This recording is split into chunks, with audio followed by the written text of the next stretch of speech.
There we go. We are live again. Good afternoon, my lovely people.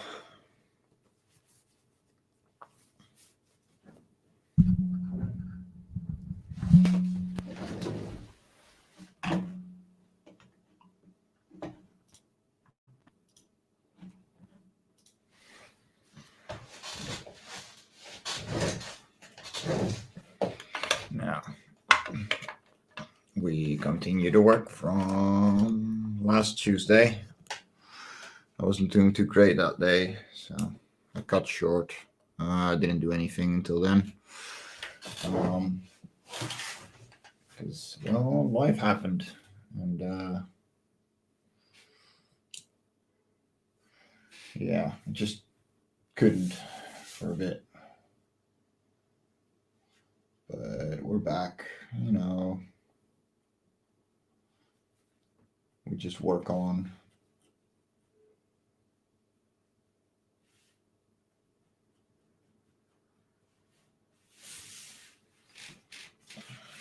And we're going to be okay. Because we always are.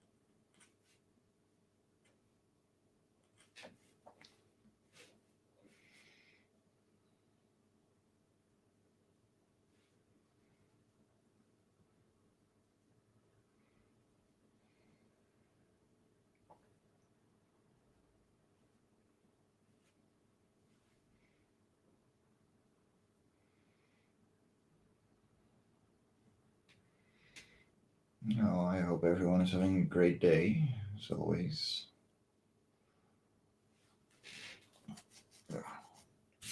I finished penciling another page this morning, so I have 3.5 ready to ink right now,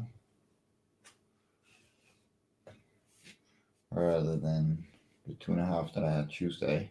So, yeah.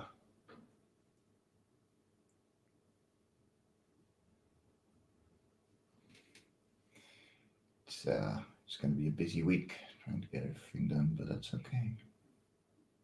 Keeps it fun.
see.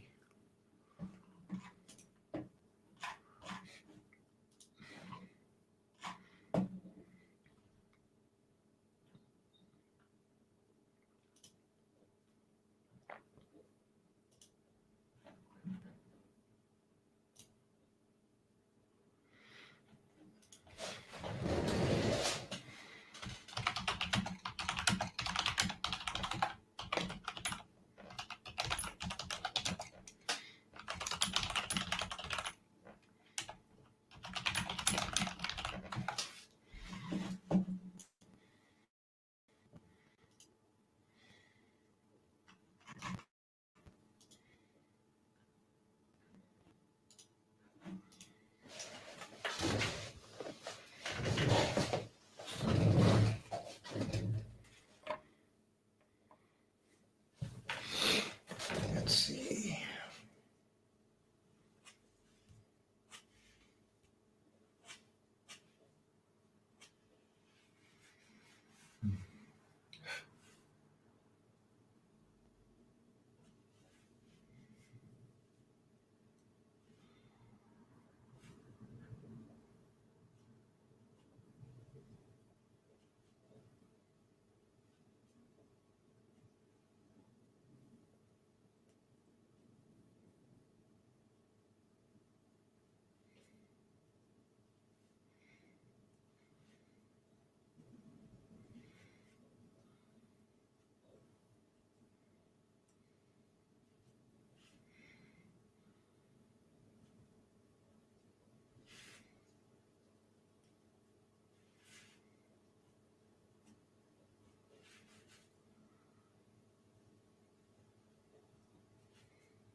Maybe I should have announced the stream a little more, you know. Boy, didn't feel like it. Seen a couple of chats, so I'm good.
Hold on, I think there might be someone at the door.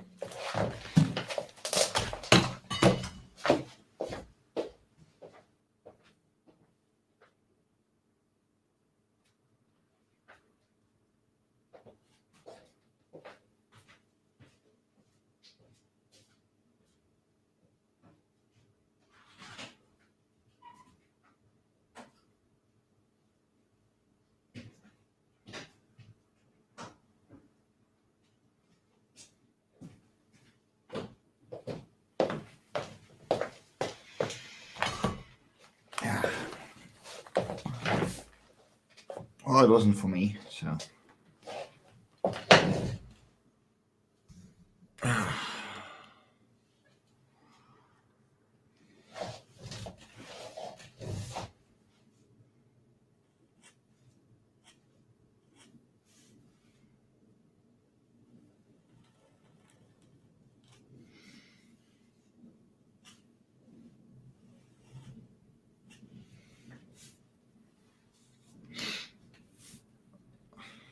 I don't know who's watching, but hi.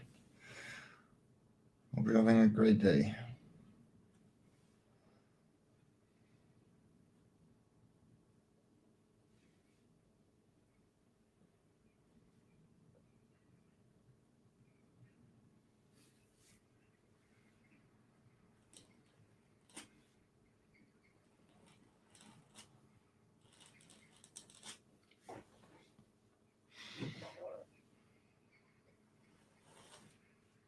Oops. I got a few more things to fix. So.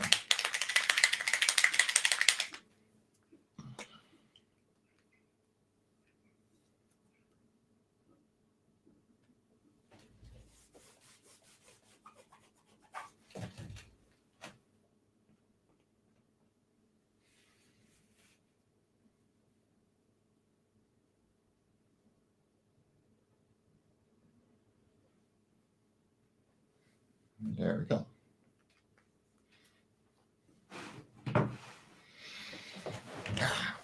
Oh, that's 1 out of 3. 4 by now.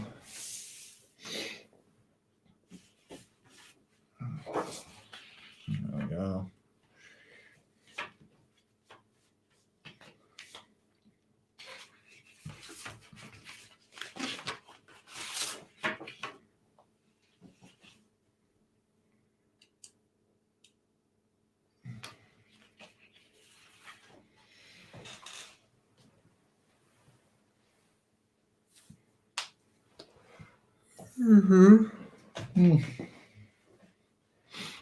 It's one of those days.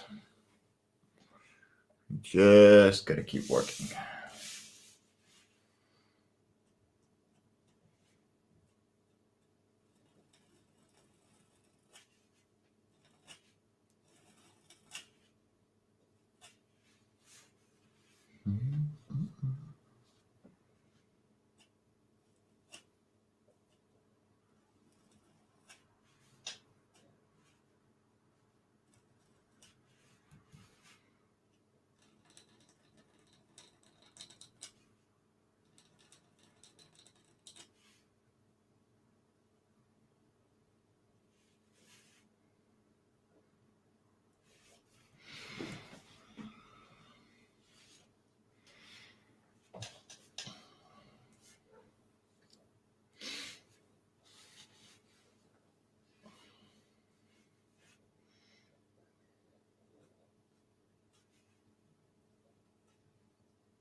Hey, how's it going, Pops?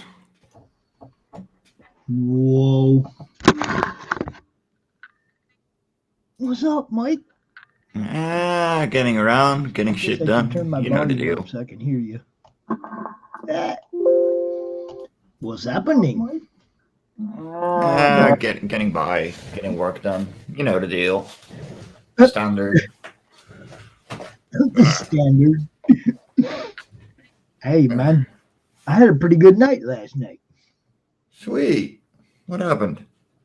Oh, we went out on Bancroft show, Mm-hmm. and during the show got like 20 new subs on the YouTube channel. Nice. Yeah, some good exposure for everybody. Talked about a little bit of future plans. Talked about um, doing a little more, um, I don't know, a little more solid networking, if that makes sense. Sweet. You know, Yeah. um, hooking up with a few different people, doing a few new things. You know, um, I'm going to be doing a couple of different spots on the CG news and review shows. Cool. I'm going to be doing a weekly update on the CG Now website where they have all the stuff that you can buy right now, Mm-hmm. not like crowdfunding stuff that you have to wait for, but all the books you can get right now, like just order them, are all on one web page now. Oh, nice. Yeah, Hey, good it's morning. it's Good afternoon, area. Hope you're good. oh, what's up, Arya? Oh yeah, you guys are like fucking later in the day. I just fucking got up. Yeah. No, it's 2 p.m. for me, so it's 1 p.m. for him. Yeah, I just put the kids on the bus. It's 8 o'clock in the morning up over here. But yeah, man, we had a good time last night, man. I got to hang out with a bunch of different people. Hung out with Doc for a little while on his launch Mm-hmm. stream for his book, and just like went all over the place last night. Had a good time, Sweet. and none of it was planned. Those are the best, though. I mean, honestly, I didn't plan on going live today either, but I was like, yeah, you know what? You got so much to do, and the live stream makes you work, so fucking get on it. Yeah, yeah. That's one of the reasons I like. Oh yeah, Rich is doing a weekly now in the madness. Yeah, the open draw stream, right? Yeah, yeah. Every Sunday at 1 o'clock, which is what, like 7 your time. So we tried to do it just early enough in the day where we anybody can get involved. You know, Yeah, sweet. but Yeah, yeah, I saw it come by. I just maybe if I still got work laying around that at that time, I well, might so just it's gonna be pop a in. weekly show every Sunday 1 o'clock. So it's just gonna be a draw stream hangout. You guys come out and draw. Mm-hmm. So there might be competitions or time to draw things, weird shit in there. Who knows? It's Rich's baby. I'm gonna let him do his thing. You know, I'm just gonna watch. So yeah, got some new banners up over the group. You know, Yeah, I saw you put up mine yesterday. yeah, that's what I'm talking about. I mean, there's some people that send them to me faithfully whenever they have a new project or whatever. They send me a banner. There's some people Yeah, I gotta poke. Hey, yeah. I got so much to do, right? I mean, everybody I'm does. on the Everybody last does. 5 pages for Love and Cora 5 right now, and like my deadline was November, so we know how that went. Yeah, but you're moving fucking so fast on these, dude. It's not like you're way behind and everybody's going, "Hey, man," you know. It's Oh not like no. you already. have taken everybody's money and we're all waiting for a product. It's like you put them, since you've been hanging out with me, not quite a year, you've put out 2 books and helped on so many others. You're putting Well, in yeah, because like um, integrity and trust is one of the most important things in this industry, you know. And personally, like it's very important for me too. I need to be able to rely on people because I can't do this alone. Yep. That's what I keep telling everybody. The whole thing is a big symbiotic relationship.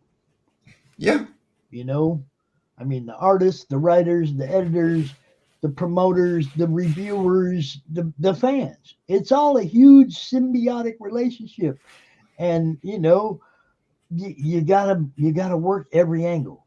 You know, and like shit. The reason I do what I do is because I know there's a lot of people that aren't comfortable on camera. They aren't comfortable coming out yeah, here and presenting their stuff. I try to make them comfortable. I try to get them used to being out here.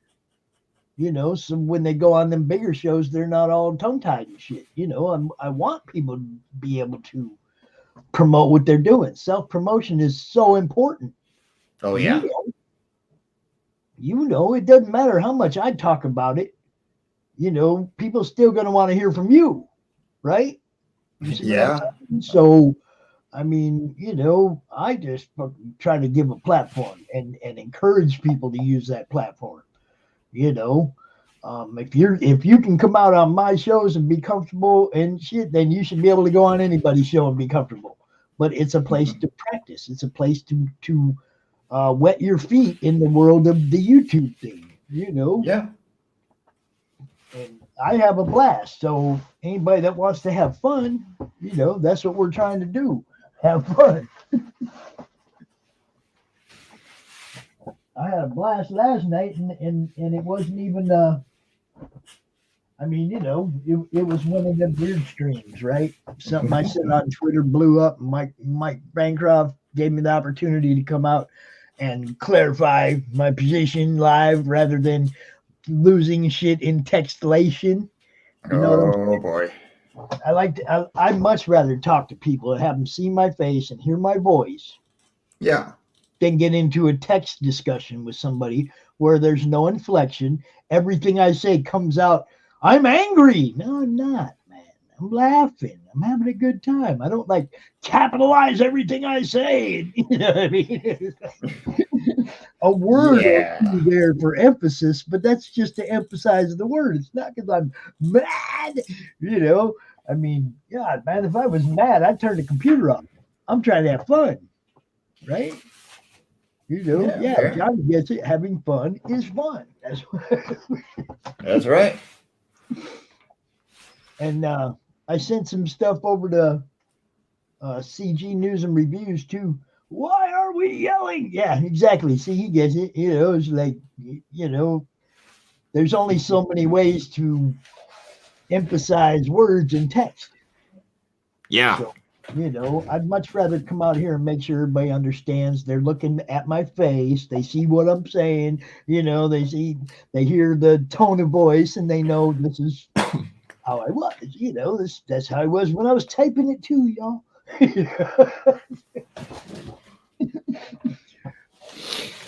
Okay. Speed bumps, Mike. Speed bumps. You know what's Oh yeah. up. I know them way too fucking well. Don't worry about it. No, I don't anymore. Um, now I'm like really gearing toward trying to bring as many people to the party as possible. I'm going to be dedicating 2022 to the expansion of the madness to everywhere we can, pick up new Hell yeah. people. Everywhere we can show new people what we're doing. Um, I think last night was pretty big because I got to talk to people about, CG, about, some of Hmm. my experience since I started doing this. I got to be um, I got to be real clear about how I ended up here, and my position now isn't like I want to be the guy in CG that only talks to CG people. That's not me. I want to be an ambassador that shows people that hey, it ain't what everybody said. Y'all should hang out with some of these people, get to know them, go on their streams because they have great audiences. They're having a good time, which is key. They're having fun. It's like I want to be the ambassador. I want to be the guy that opens the door and says, "Look what's going on in here. Come on in."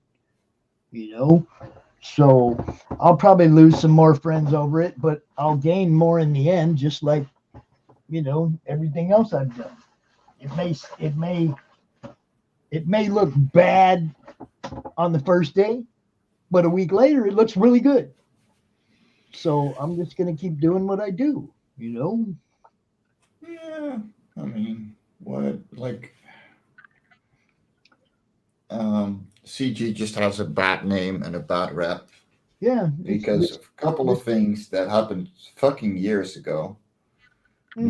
90% of us have no association with it whatsoever, And most nor of the want to people be aren't even so. in CG anymore. Yeah.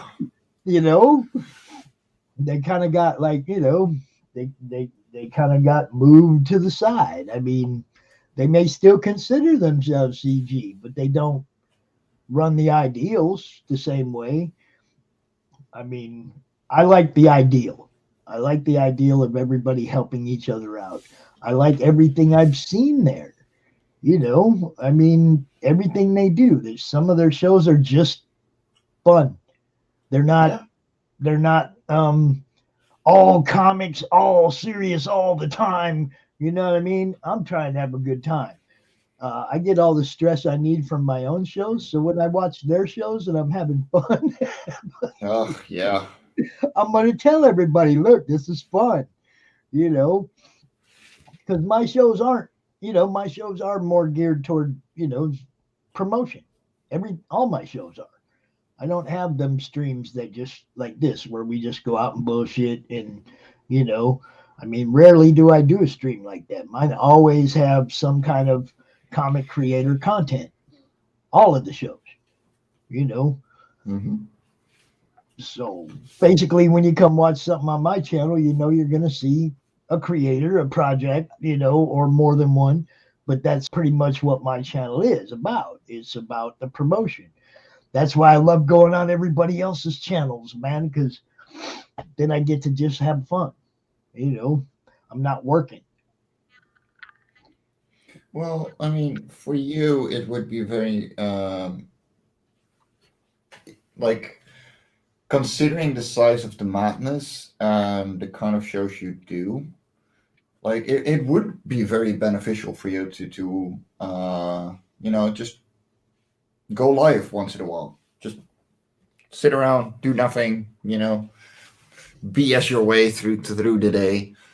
Um, That's kind because of how one, yesterday was supposed to be. Kind of like, yeah, I mean, it was supposed to be a day off, and I ended up being on three different streams, and you know, but the Bancroft bump is real though.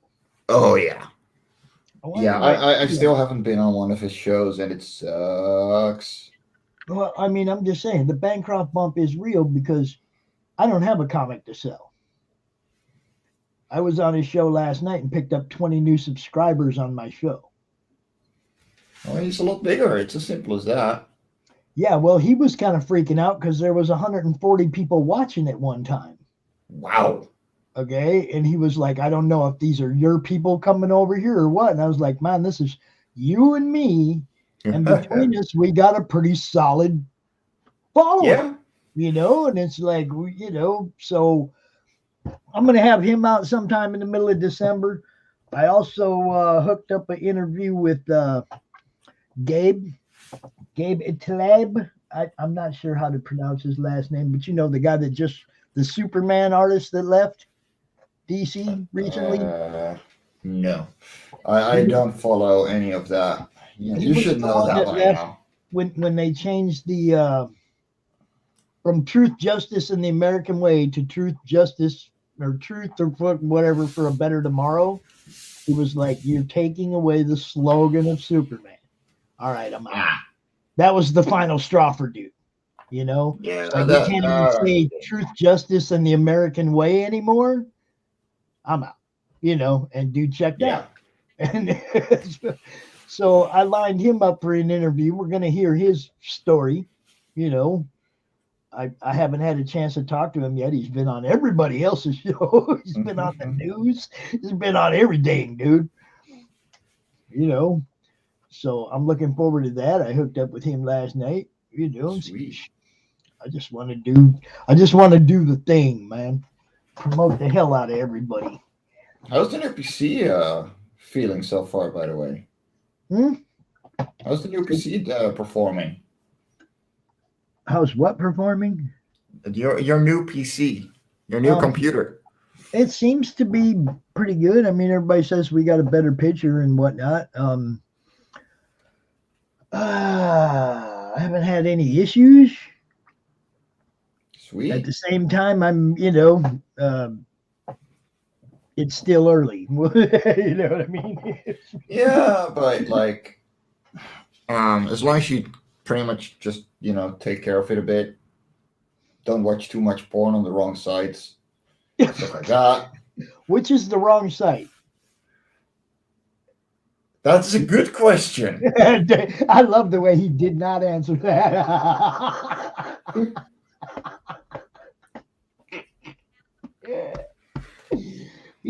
That was funny. Thanks, Mike. You're welcome. Very politically correct. You gotta admit that. Almost got you though.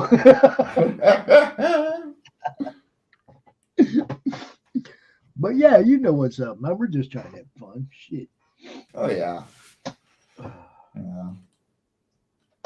The fun is the fun for me right now is just the amount of variants that I'm working on with all kinds of artists.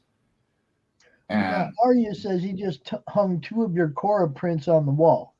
Yeah. How come you ain't sending him some original art to put on the wall? No, he did have some original art. He doesn't have enough if he has room for prints on the wall. I'm just saying. You know. Well, fair. I don't have room. He's got the original from the promo piece of Taylor and Cora. Right. Yeah, I just don't have room for prints anymore. Everything's pretty much either a very special signed comic or original art on the wall now. That is a very first world world problem. Come down the comics are about to come down if the art keeps coming in. Hi, Rocky. What? Well, hi, dude. Good morning. What?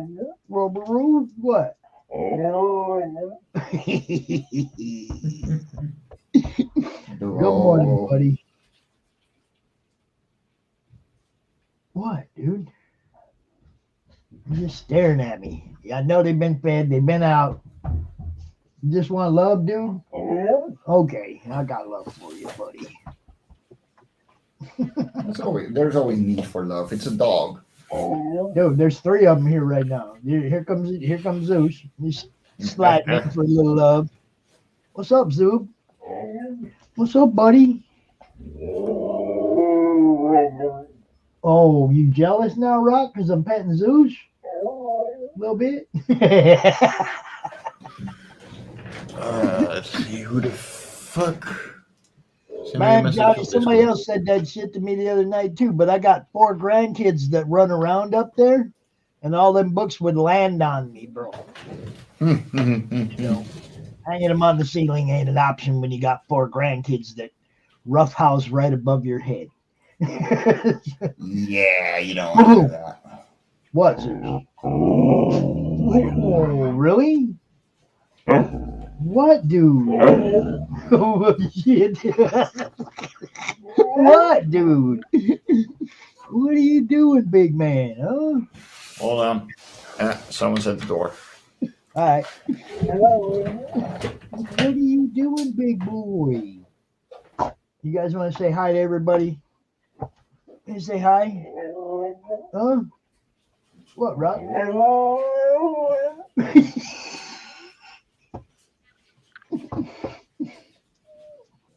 Oh, you too, Luna? Really? You're gonna come in here too? Oh shit, dude! It's snowing. Ha ha. Fucking yeah. Let me show you guys. Still We got going. some of that. We got some of that stuff on the ground. Hell yeah! It's fucking snowing.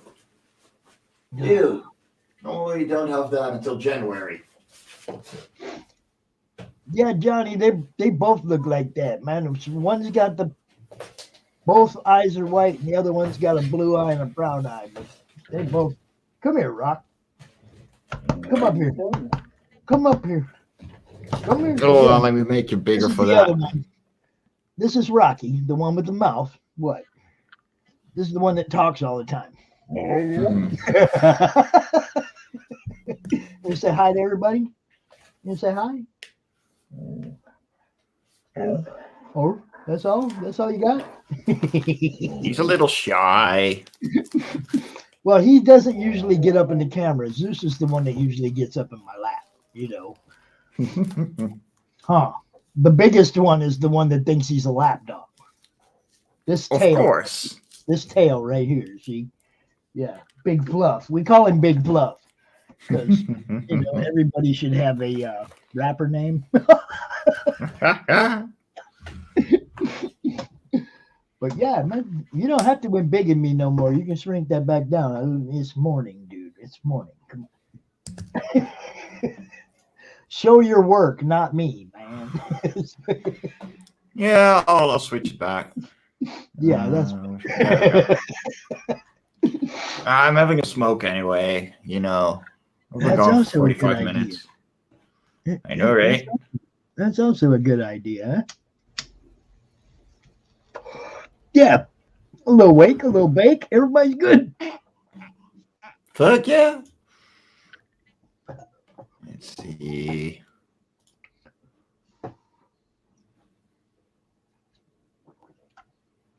Oh, yeah, the coffee's good too. Shit.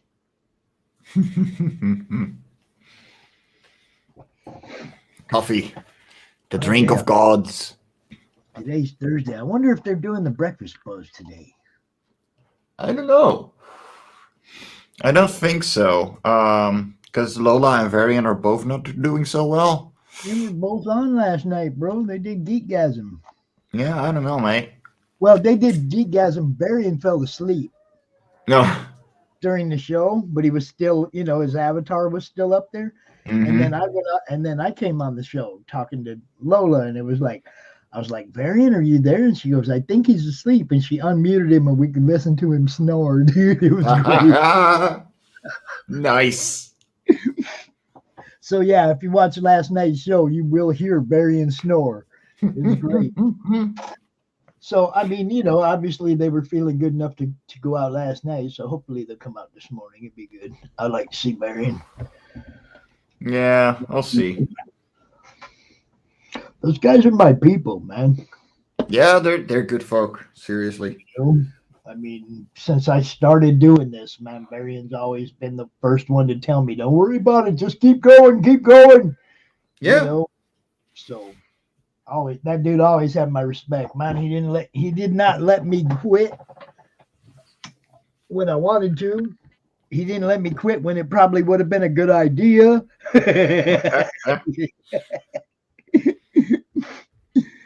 Yeah, those guys rock, man. All right. And you know, the thing that I realized last night, something that I didn't really think about until last night when we were talking about it, I side doored my way into CG through IndieVolt. That was where That was where I met my first people that were in Indie, or that were in CG, was on their show, and that was Simon. You know, Simon and Sugar Chris. That's where it started. You can blame them. No, man. Sim, I Okay. think was the first CG guy that I started talking to about CG, and then I just started like watching the shows, and you know, didn't really like reach out to any of them for a few months because I watched. I wanted to see what the big hubbub was, you know, and all I saw Yeah. was Then we all realized there people. wasn't any. Yeah, all I saw was a bunch of people helping each other out, and I was like, yeah, that's Yeah. my kind of people, you know. I mean, Shay was pretty much the first person to have me on, besides you. And we're like, dude, Love and Chorus sounds awesome. Why is this not on Indiegogo? And then, but they put me on, and I was like, holy crap, you what the fuck, you know? Yeah, they, And I like I like the real community. I like the real the actually going out and helping people, not just lip service. yeah, You know, that's what I loved about it right from the beginning. And I mean, like I said, I stood and watched for a long time before I jumped out there and said, "Hey, this is for me."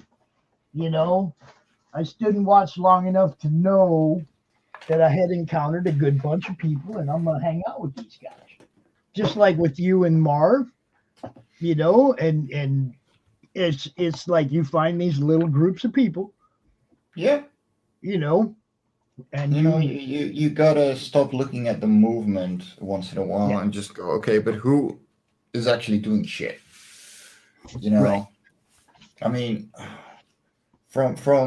I'm seeing some guys that are raking in tons of cash, you know, but barely delivering or being late constantly. And I'm like, guys, like, okay, they got a fan base, but have you really looked at the ones putting in, the effort, keeping their promises and caring, because I'm sorry, but it's not the big guys. I see And I see people who jump in that have no idea what they're getting into. Okay, but they see yeah, other people making a whole bunch of money, and they're like, I want to get up in there. I want to make my money too. And I don't fault them for that, but I look at people like Neff. Okay, yeah, Evan went out there and kicked ass. He did oh his yeah, homework. Okay, he seriously did his homework. He built a campaign around his existing fan base, but he also bounced off other fan bases, doing cross promotions with all yeah. these different people. Okay, that's how you do it, y'all. You he built his fan base with his show, and then when it was time, he researched what everybody's doing, what's working, what ain't working. He went all out, and a very successful first campaign. Okay, it ain't here yet. We don't know what we're gonna get yet, but based on the work he put in to get it in our hands, I'm pretty sure we're gonna get a solid book. You know, His wife will hit him if he doesn't. well, the great part of it is just this: it doesn't matter how much.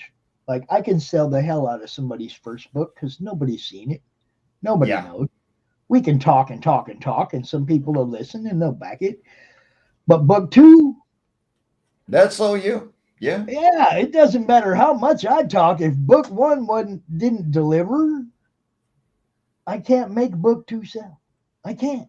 You know, no, I mean, exactly. you guys got to come out strong, real strong with that first book, because then it's a real easy sell on book two. You know, I mean, it's the same with everyone I'm seeing so far. When it comes to Love and Korra or Area, you know, it's all getting shit out, daring to put yourself out there, and keeping your bloody promises. And then you got people like Lucifer who are doing a 2 pound, $3. What the fuck, man? How do you even? Well, see, now this is the thing that's great about what he's doing. He ain't trying to make a killing. He's trying to get books in hands. Yeah. He's building the fan base with the content. Okay, he ain't out here, like trying to sell you on the content. He's selling you on the price, and he's going to let the content sell itself. Oh yeah. You see what I'm saying? He's making it really affordable for us to get into that world. You know, hey, that's the kind of stuff you got to do in the beginning. That's how you build that fan base. When you're only selling the book for $3 and you fund, Yeah. You're set. you're doing okay. Your fan base is gonna really love you as the future rolls along. You know, we love affordable books, man. Speaking of which, I still need to receive Lady Satan from him. Yeah, he's gonna throw one of those in with Ed Gein. I get them both together. It's gonna be great. No, I PayPal'd him, but I think he just forgot. I need to hit him up on that. I'm not worried. I'll just ask, Well, be like, did hey, you can you order? just... Did you order Ed Gein? Yeah. Yeah, he's probably just gonna put them both in one package. Yeah, I'm gonna hit him up because it's been like half a year now, if not more. So, I'm pretty sure he just forgot, and that's okay. Yeah, if it's been a Nah, half. Yeah, yeah, like that's fine. That is perfectly fine with me. and we did sell some art at the art auction on Friday. Sweet. Pretty much everybody who came out sold something. You know, we didn't have a lot of bidders. It was like no, I don't know. Didn't I talk about it enough ahead of time? Yeah, but Talked about it for like 2 months. I thought everybody'd know. But as long as everybody who came out sold a piece, I'm good. Didn't waste their time. You know, um, can I say auctions ain't really my thing? You know, but I'm mhm. trying to help everybody make money. So whatever I can do. Hey, I mean, if auctions don't work for you, there's other ways. Oh, I know. And it wasn't that's what I mean. It wasn't making money for me. It was, giving you guys a platform to sell some art. Well, yeah, but like if auctions I've didn't I've work tried to out, sell the art I have like 10 times. Nobody wants the shit I got. So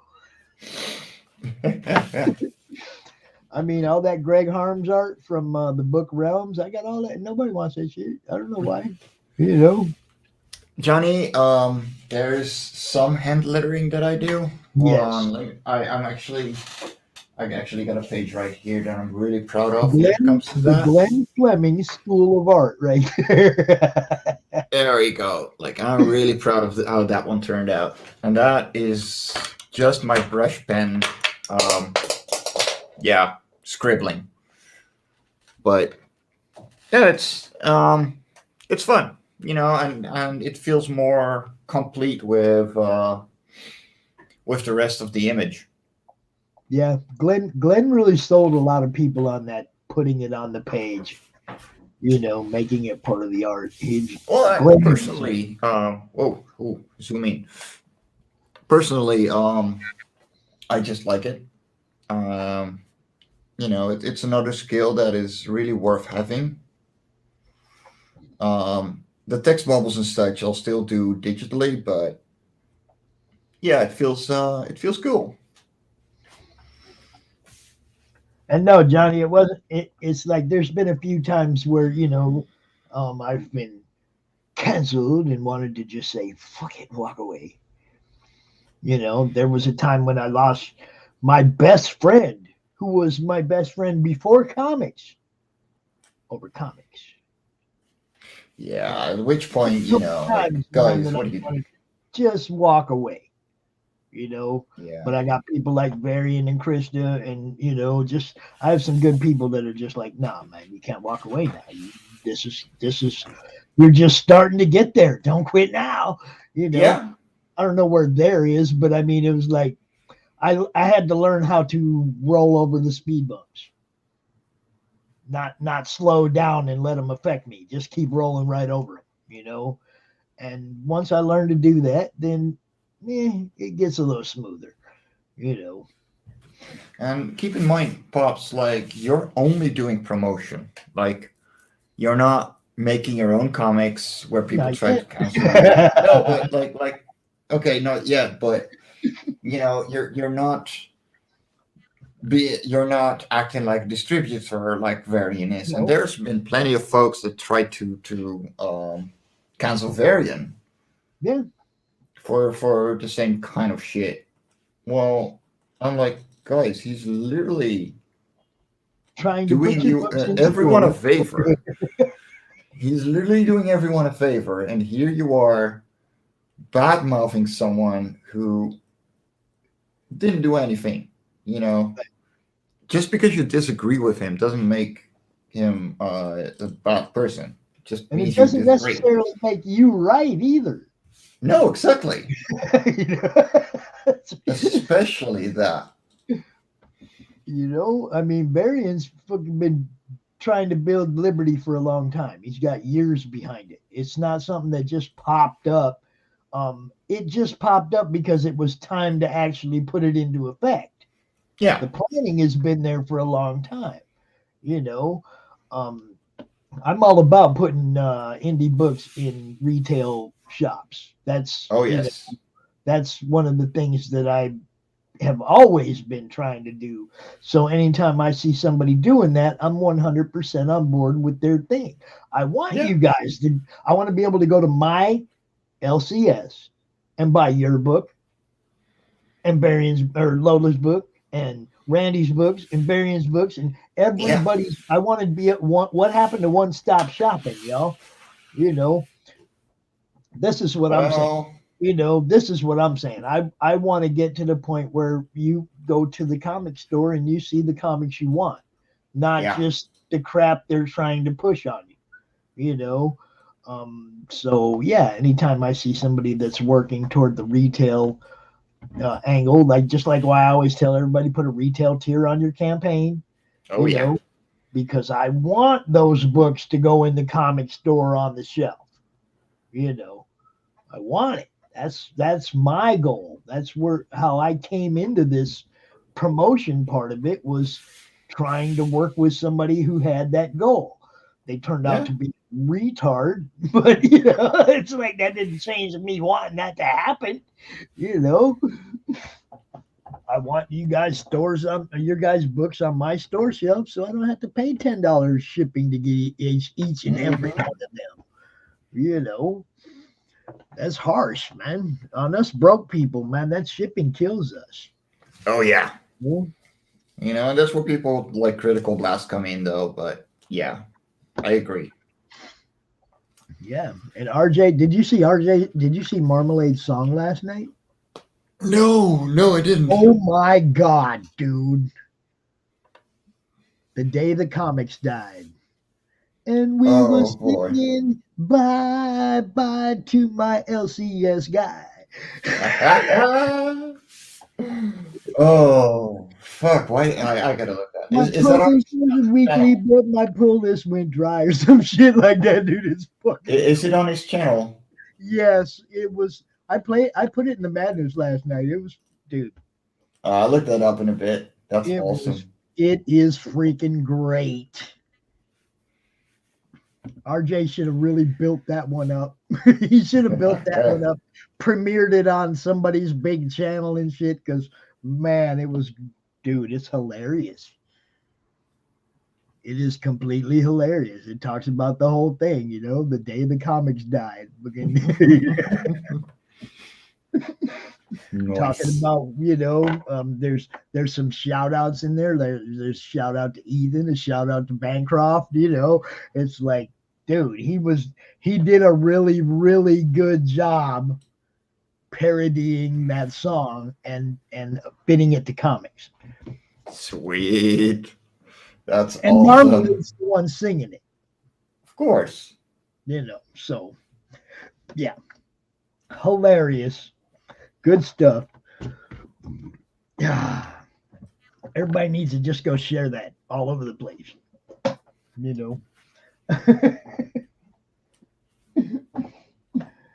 But yeah, man, everybody gets it.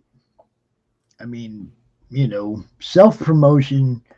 Um, you guys got to do that. You got to do Yeah. that so people like me see it, so that people like me tell other people. You know, you have self promotion has to be part of your initial game plan. Okay, you decide you want to do a comic, you got to think all these things out. Okay, fulfillment. You got to think out. Who's going to be your artist, who's going to do your layout pages. You got to Yeah. think all that stuff out, right? Promotion is another one of them things that you have to plan out. I'm gonna be on this guy's show. I'm gonna get a hold of this guy and schedule myself on his show, and then I'm gonna ask him, do you know any other shows that I could be on? And I'm gonna go get a hold of those people and be on their shows, and I'm gonna promote myself in every possible way that I can.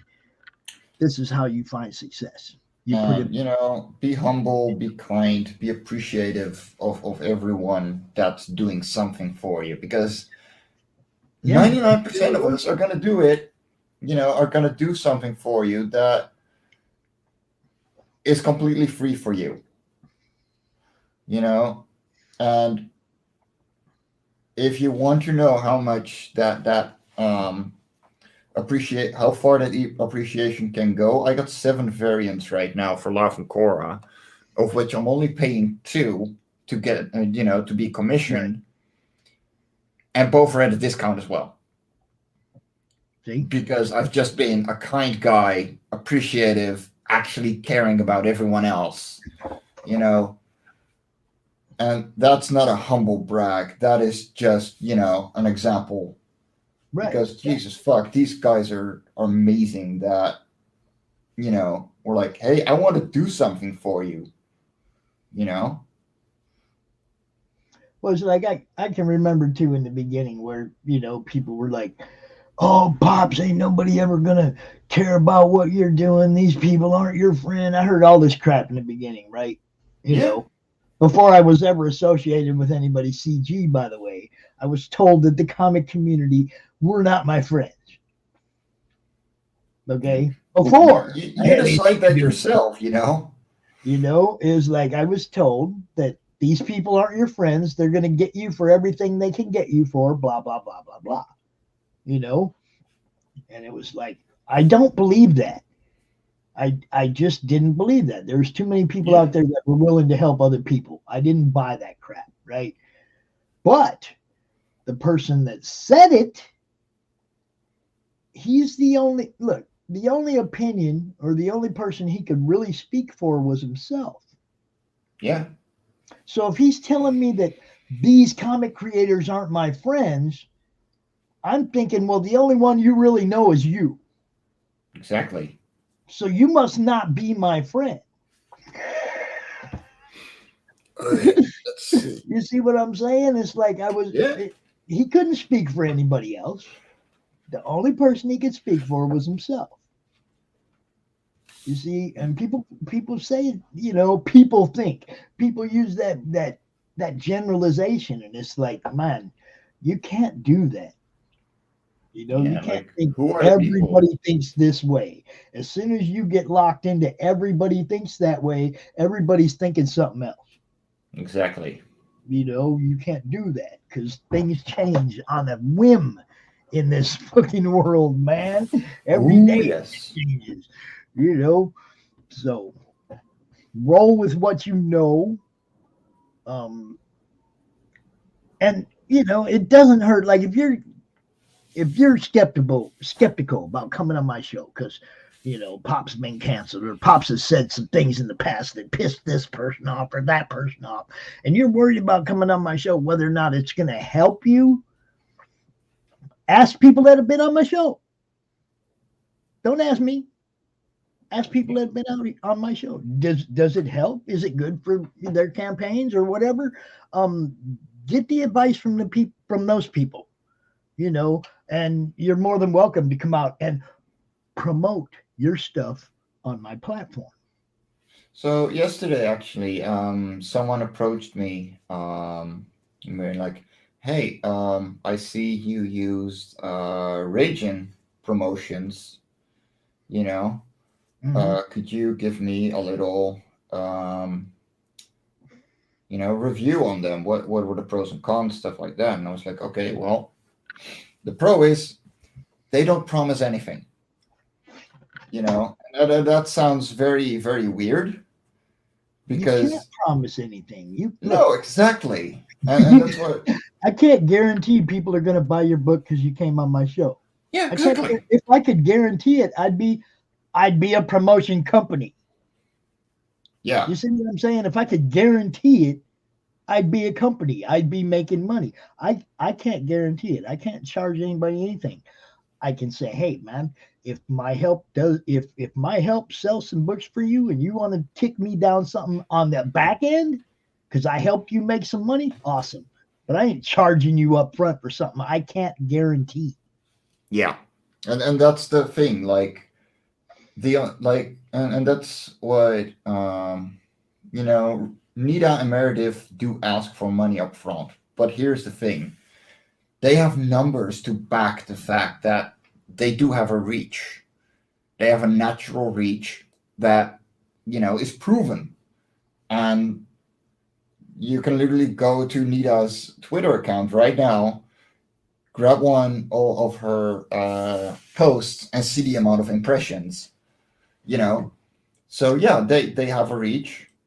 They can't promise you, monetary gain, but damn right, they will get eyes on your shit. You know, It's all about and putting in the work, man. It doesn't matter yeah, what aspect it is. It's about putting in the work. and I could have paid other. And okay, so I didn't even actually pay them. I gave them a tip because I was very appreciative of what they did for the Radiant site and Love and Korra, without me asking. Right? They was on them themselves to be like, okay, whoa, that was a lot, you know. Let me put you in the Twitter roster, and send out daily shit. Hey, how's it What's up, going, Peter? Peter? That's been a while. But like, that was them doing it on their own. But the amount of support that they gave me from pretty much day one, and with active promotion, not just being on their show, being like, hey, could you like check out these guys? No, they were making their own tweets and everything. Hmm. So this was, um, They you were know, actively campaigning for you. That's right. yeah, exactly. And that's something that I don't ask for, but goddamn, do I appreciate it. You know? Well, see, now, like for me and you've helped me in the past when things were sketchy Yeah. on being able to pay my bills and shit. Okay, so immediately when you come out with you're doing this thing with Martin, I was like, send me an ad. I gotta play Yeah. your ad. See, because I feel like I still owe you. You And see what I'm and saying? and And I've here's the been promoting thing. you for a solid year, right? But I still feel Yeah. like I owe you because you actually helped me keep this show going at a time when I was worried about whether or not this show would keep going. But Okay. that's the You thing. know, Like, whatever I do in kindness is like, whether I commission you for a variant or I share out a tweet for your project. Like, yes, I would love to see you do the same. However, like, everything I do is just a simple kindness because I don't expect anyone to do anything for me. But God damn it, I'll be a fucking good example if anything. yes. And see, that's what I'm saying. It's like we didn't know each other. We barely knew each other. Okay, you Yeah. came out on the con once, or was on the show once or twice, and then I was like, "What am I? How am I going to pay my bills this month?" It was like I was hurting at that time. I didn't have funds. I didn't know what I was going to do. You came through, helped me out. Okay, you didn't blow the horn about it. You didn't go out and tell everybody, oh, this show wouldn't even be on if it wasn't for me, blah, blah, blah, nothing like that. No. You know what I mean? And that's what I'm saying. It's like even now, 8 months later, I'm promoting your stuff. I'm going to be promoting your stuff till you're not making stuff anymore. You know? Well, I hope you brought lunch because that's going to be a while. Good. That means my grandson will be doing it for me after you're gone or after I'm gone.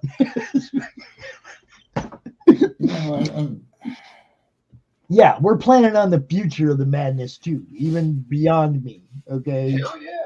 And you should. I'm pretty sure that my grandson's going to take over as long as he's old enough, at the time.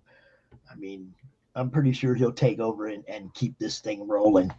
Hell yeah. My granddaughter, Mike, Mm-hmm. my granddaughter last night came down to me with this little book she had put together with strings. You see how Okay, that's, hold on. I gotta make you big for that one. see the binding there? She made the binding herself with string. See that? Aw, that's adorable. She came down and she's like, Grandpa, I want to make a comic. And she showed me this, and this was blank at the time, okay? And I said, okay, well, where do you start? Where do you start, Emma?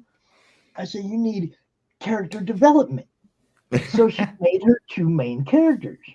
That's adorable. Oh my god.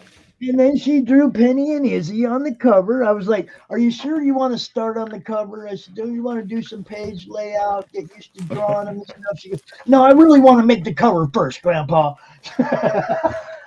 Yeah, no, good on you. She has her little 10-page story already, in her head, what she wants it to be. And it's like, man, I'm just going to let her do it at her pace. I'm not going to bug her. You got to get that comic done. No. I'm not going to bug her. I told her, I said, it's a lot of work. Yeah, You're going to just out. have fun. It's a lot of work. Because that was like a couple hours that she put into it already. And I was like, you're going to find out. Yeah. This is work, sweetheart. You're going to find out what these guys go through, But it was inspired by Michael Gonzalez's daughter in her book, The Agents of Shh. That little 9-year-old girl made a comic and they printed it. Yeah. And if you ordered one, then they sent one to the Children's Hospital too, CB4K, Yeah. So it's like one of those things. If you ordered the little girl's book, then they also would send one to the hospital for a kid in the hospital. So, of course, I had to order, for my grandkids and for the kids in the hospital. I had to order some. So the kids all loved it. And the girls did a review the other day of the books. Oh, that's awesome. On Monday Madness, they came out and they reviewed them, So we had 9-year-old girls talking to another 9-year-old girl about her book. It was freaking great, dude. That's adorable. So, of course, that inspired Emma to, if she's going to find out what it's like, though, because I'm going to make her do it for real. I'm going to be, okay, well, now we got the story. We got word bubbles, all this, lettering, everything, right? Oh, it's going to be so much fun.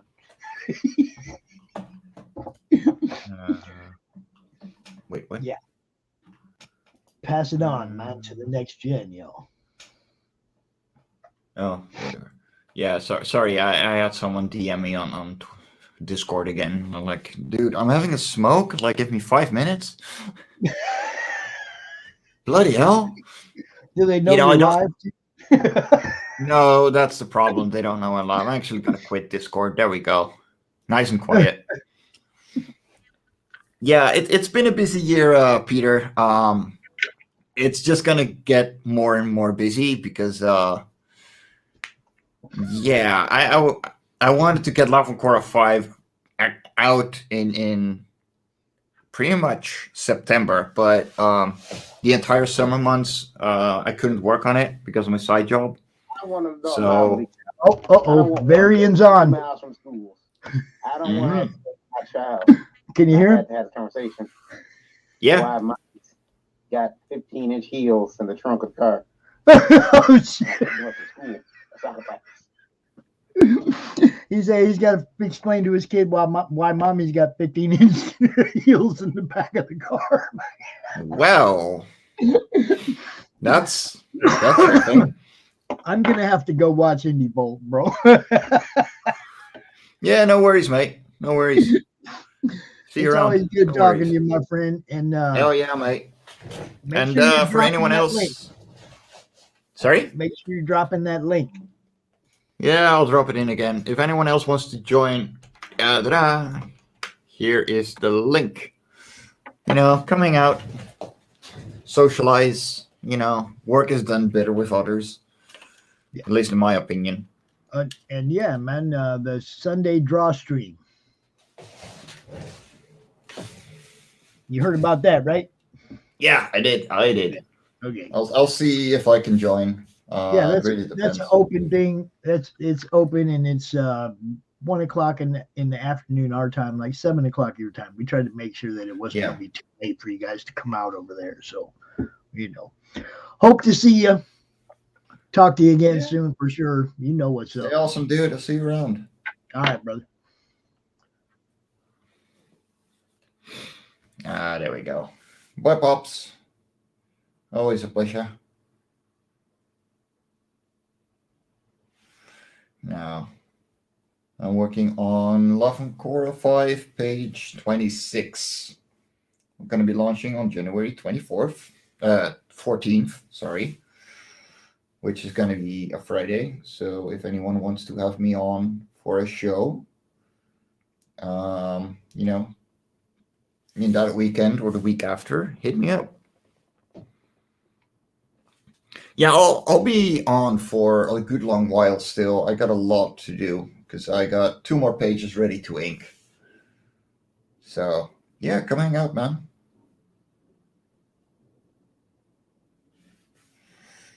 It's always more fun to work together. Talk your project, stuff like that.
I should go and get some new coffee in a little bit. Because otherwise, I'm going to fall asleep like Varian did last night, apparently. Live. Well, it's not going to be that bad, but I do need to get this shit done, and my concentration is dropping because I've been going for 1.5 hours. And there's a lot more to be done.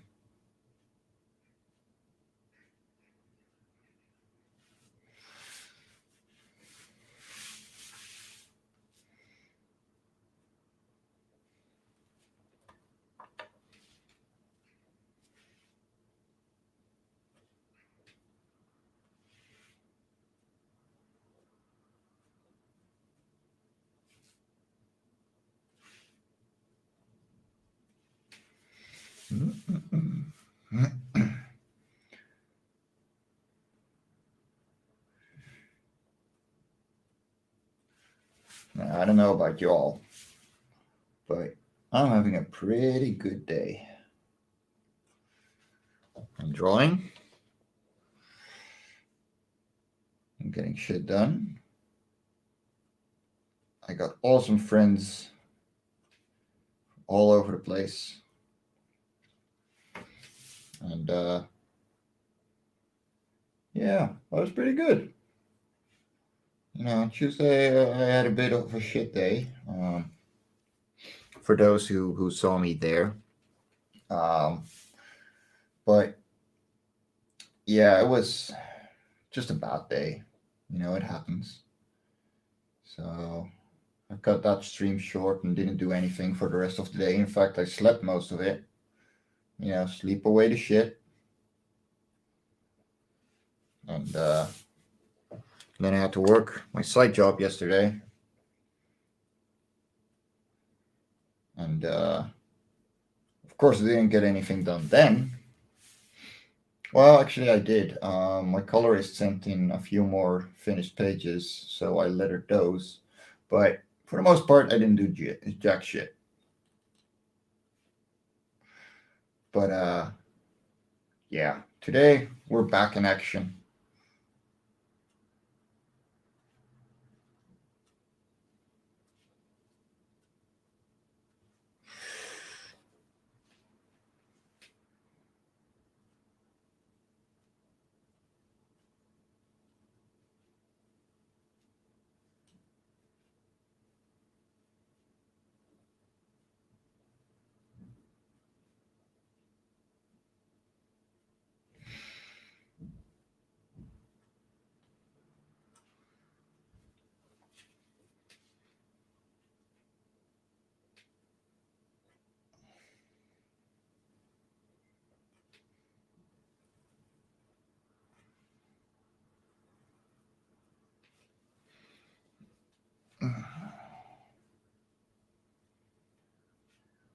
Nice long free lines.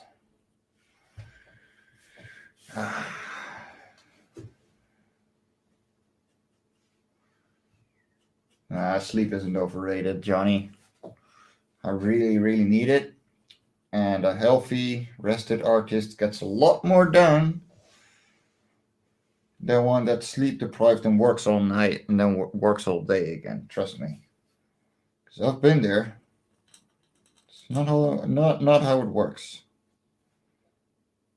In the first few hours you are awake, you get the most work done. Doesn't always feel like it, but it really is.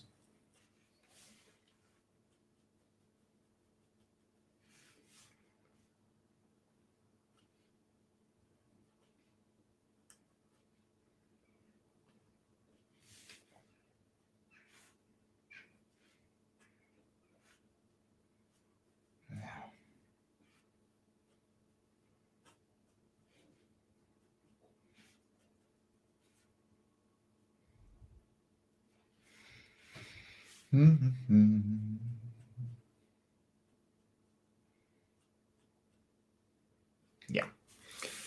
Right. Time for coffee. Gonna be right back.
LOC5 coming up.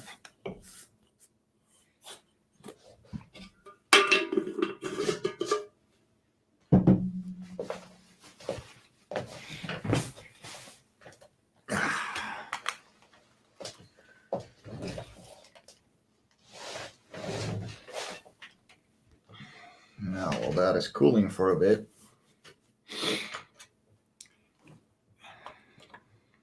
Because it's instant cappuccino. I'm just gonna finish this panel.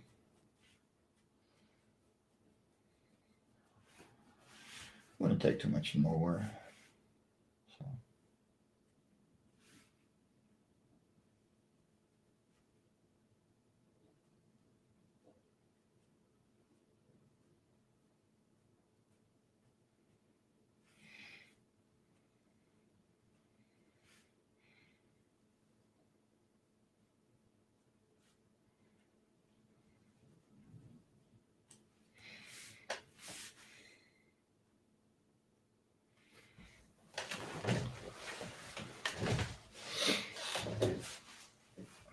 And for everyone watching, thank you for coming out. Appreciate it.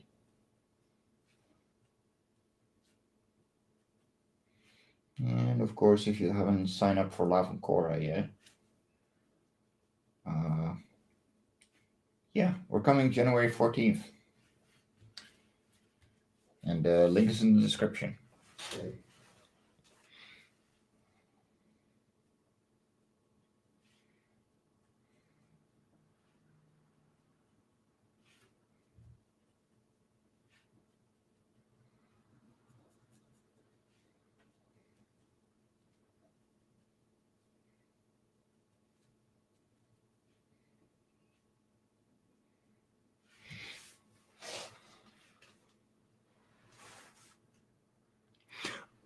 Oh, no, let me zoom in really closely.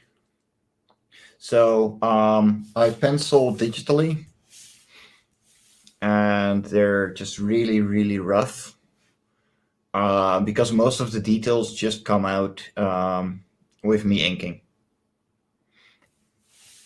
So yeah, there's not much penciling going on because most of it I do it pretty much in the pens.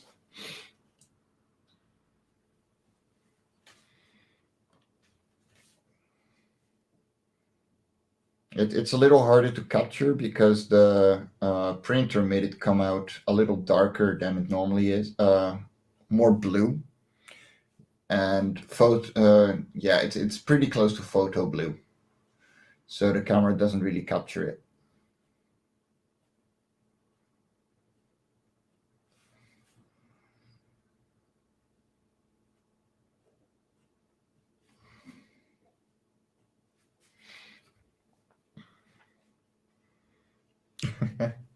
Well, I mean, it helps that I have a drawing screen. You know, it's a pen display rather than a pen tablet, and that really helps.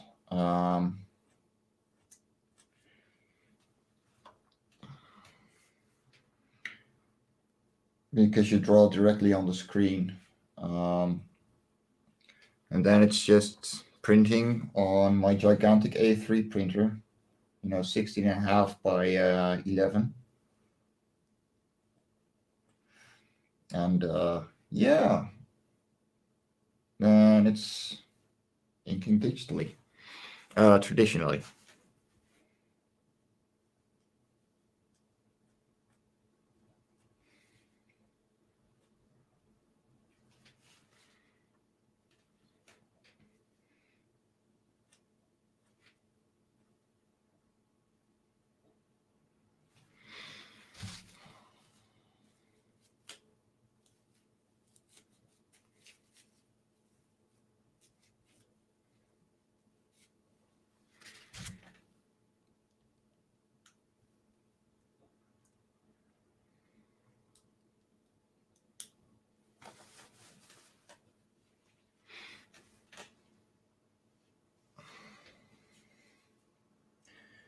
I do admit I miss my thickened uh, pen holder because I used to have tape on it.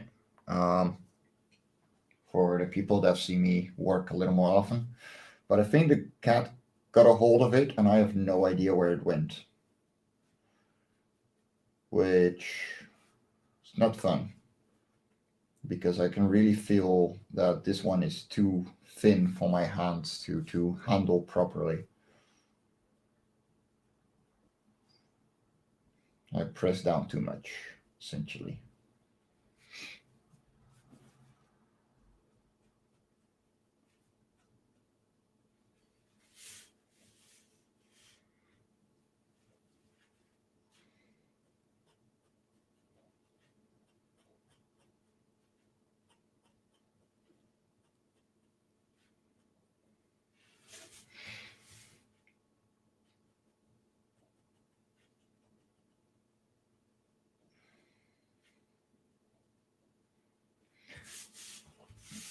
I'm looking forward to seeing so many different iterations of these creatures and the variant covers. That's going to be awesome.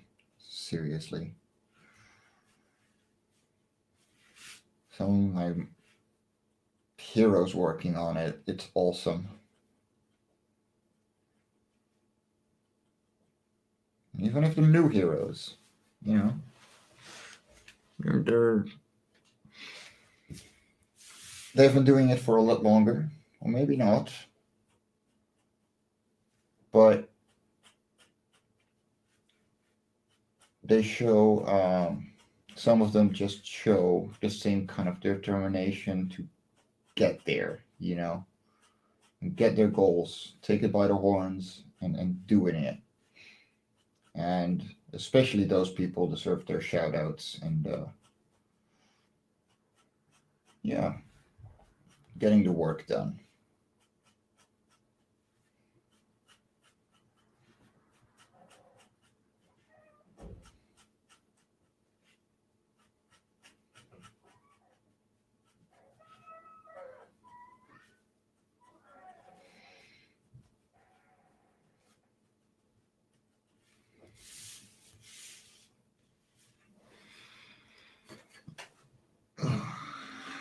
Right, coffee should have cooled down a bit.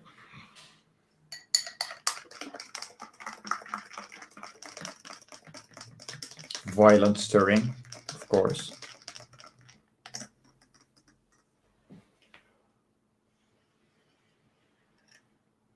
And then it's just putting the little creature in here, and that's another page done. And now we got another one to go. Actually, two more. But I have to print that one before the last one, before I can ink it. Ah, there we are. Hello, my good sir. Hello, hello. That has been a while. Yes. I've been busy this year as well. Oh, yeah. Just getting my day started over here. Yeah, it's 3:30 here already in the afternoon. So yeah, I've been at it for a while. Cool. Looking good. Thanks, man. The same right back at you. Holy crap, the details. Yeah, this is retro for anybody watching doesn't know. My character working on the first issue. This is page 27 of 28. So almost Ooh, there. getting there. Yeah. Yeah, you're pretty much at the same point from finishing as I am in that case. Cool. Because this is page 26 and I got to go until 31. So, whew. Nice. Yeah, it's like I like those big issues. Yeah. 32 pages in Europe is not a big issue. That is like a short. I'm used to 48 pages. All right. But then, like to be credited, like we don't do monthly stuff. We do Like you get a lot more time to finish your comic, and like we get 48 pages with usually 12 panels per page.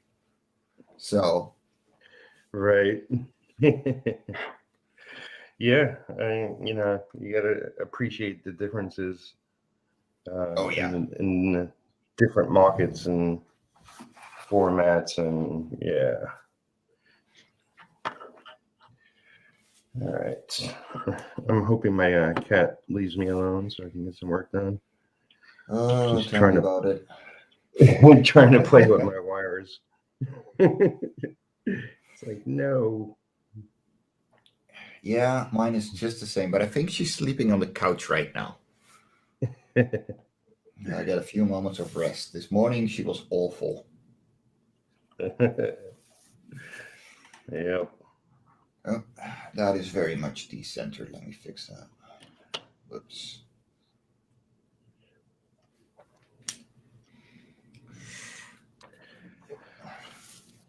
So, yeah, you guys were talking about sharing people's stuff out and whatnot, and as you were talking about that, I was sharing out this video. Sweet. Yeah. You know, it does mean a lot. You know, it's always the little things. Yeah, it's like I definitely don't watch as much as I used to. I've been too crazy busy, and trying to be as focused as I can in today's Mhm. world.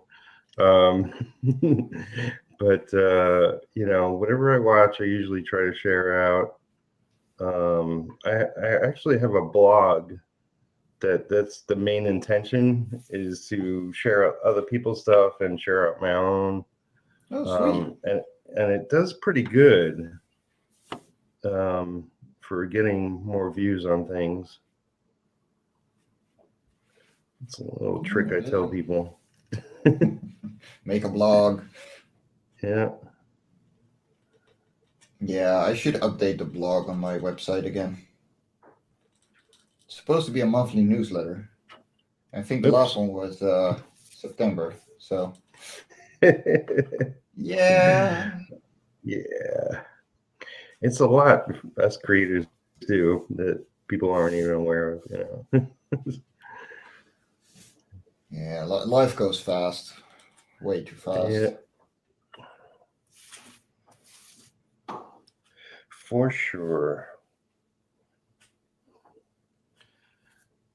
So I've been getting a lot more cover work, you know, covering some doing for other Oh, people. sweet.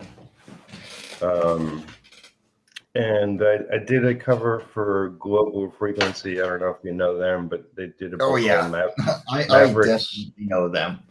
Okay, cool. Yeah, I inked a cover for them, and it was Blue Line, you know, because I just get a file. But then they mailed me the pencils and like, can you ink this too? I was like, okay. You know, it's like I never inked a piece twice, but that's what I'm doing now. Well, no. So on Love and Korra 4, they actually bought the 1,000 euro tier to make a Love and Korra story with me. Oh, cool. So yeah, we like thanks to them, I broke the previous crowdfunding campaign by several hundred in a matter of hours after launch. Nice. So yeah, they're awesome people, and like when it comes to appreciation, they are definitely some people on top of the list. Yeah, totally. Yeah, they're good people, and really changing the game on us. Oh yeah. You know, for all they're doing. You know. All right. Page number 3 to do today. Ooh. Cool. Just breezing through. Yeah, well, I mean, nearly 2 hours of work already. Yeah, not really breezing.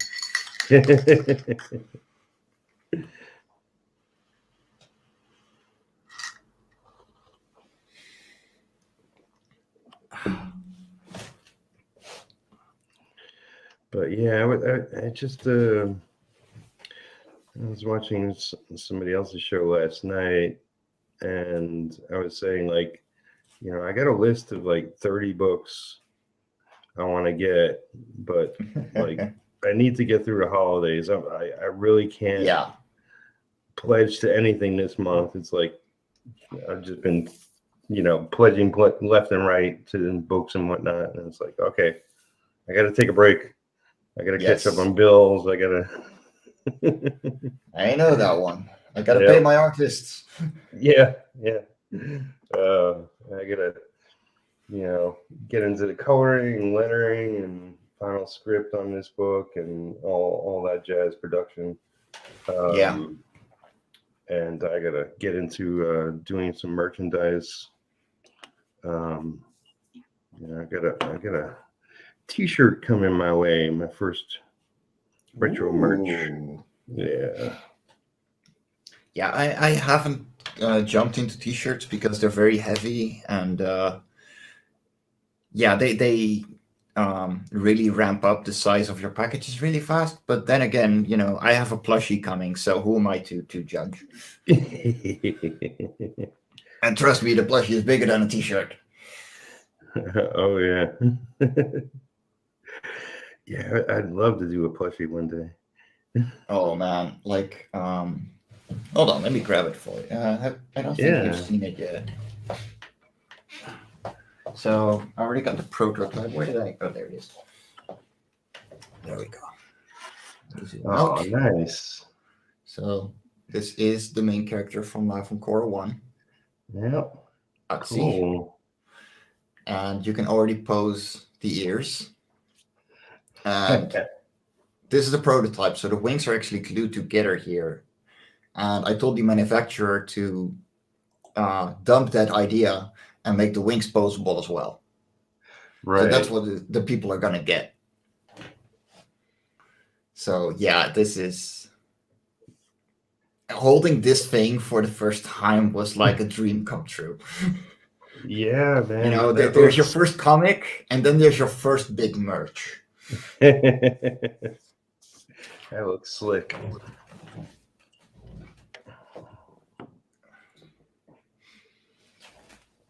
Yeah, it's the problem with T-shirts too is all the sizes, and they're expensive. It's not cheap. I mean, I'm not doing the T-shirt for my campaign, although I'll offer it to everybody that's pledged. But it's something, it's like that will bring me money to pay for the other stuff, kind of thing. Yeah. Because they're not cheap, but also it's not the most expensive thing in the world either. True. Don't be me and make the promise of limited edition plushies. Because when they're made to order, they are no fun. These are decent. They're still going to be pretty pricey for a plushie. Right. But on the other hand, like, they're still affordable and fit within the crowdfunding roster.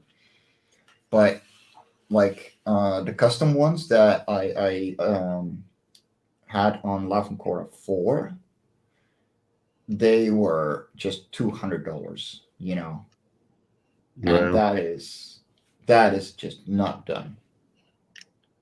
Yeah.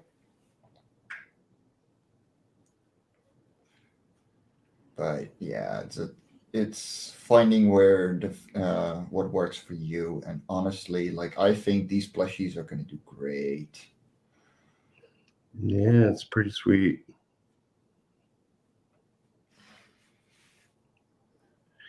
I really take a lot of influence by like Peter Samedi, who constantly talks about, do merch for your book, because that's how you'll bring in some decent money and finance your book. And it's not stupid. You know, it's No, no, the money is in the extras, you know, unlocking stretch goals with bookmarks or whatever, you know. That right, is, that's where the money is because those bookmarks don't cost jack shit. right. But, you know, they're for like maybe $15 to get 50 of them printed, $15 for 50 printed. Right. You know, you can have your campaign increased by like $500. You Yeah. know, it's um, it's always relativation and what works. How do I make it work? Totally. Yeah. Yeah, I'm doing definitely I'm doing stickers and magnets. Yeah. I might have said bookmarks. I forget. It's been a little while. No, well, bookmarks are always a good one too. Yeah, you know, prints like Bookmarks, prints, small the small prints. stuff. Yeah, Yeah. yeah. Um, And if you want to make Shay really happy, you also add patches. I'll have to include that next time. Uh, She I'm knows gonna a be guy. on. Yeah, I'll be on her show Saturday. She's got the Oh, sweet. auction day. Yeah. Yeah. So it's funny. My brother was already on her channel not too long ago, pimping Nice. his latest Kickstarter. So I will be trying to sell my art.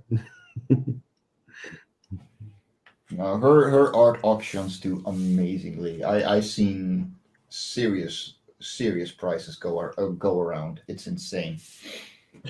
Yeah, I was going through everything I have. Like I threw out some old stuff that's like, nobody's ever gonna want this. You know, it's Yeah. like random pages and art I made throughout the years, and it's like I just want the good stuff, you know, and I'll see what I can sell. And yeah, it's like I watched a couple of auctions and they are pretty amazing. Um, so hopefully, you know, hopefully it'll go well. Should be fine. You're making quite a name for yourself by now, so Yeah, but I'm not necessarily like in the selling art department. I don't do great. You know, like I was part of an auction last Saturday and didn't sell anything. But that yeah, was with Bob's probably, right? well with my art rep actually. Oh, wow. Philip Ressert. I don't know if you know him, but he does a book called Tragedy, which I did a bunch of covers for I think I've that. heard of it. Yeah. Yeah. He's a great guy, and he does, you know, he does conventions out in New York, and he's doing his own comic now, and he's got a YouTube show, CreatorCon event. You know, he's got a lot of connections, but like his audience is my audience, and they already know my work and would have bought my stuff Yeah. already, kind of thing. But Shay's audience is completely outside my realm, you know. So I'm Hmm. hoping like these people You haven't should seen be my work. fine. Yeah. So it'll be fun nonetheless, you know.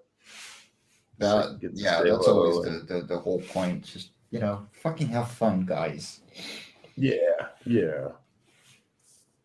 It's, if I sell anything, that's bonus. You know, I'll just Exactly. be happy to show up.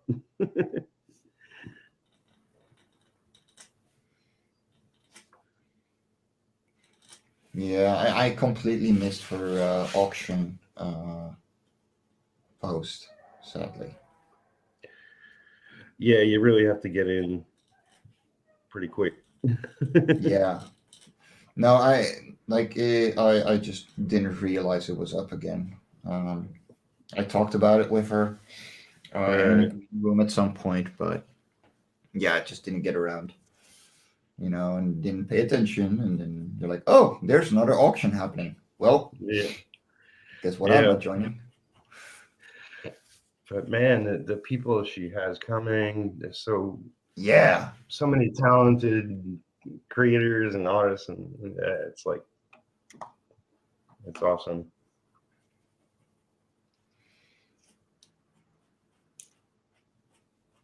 There we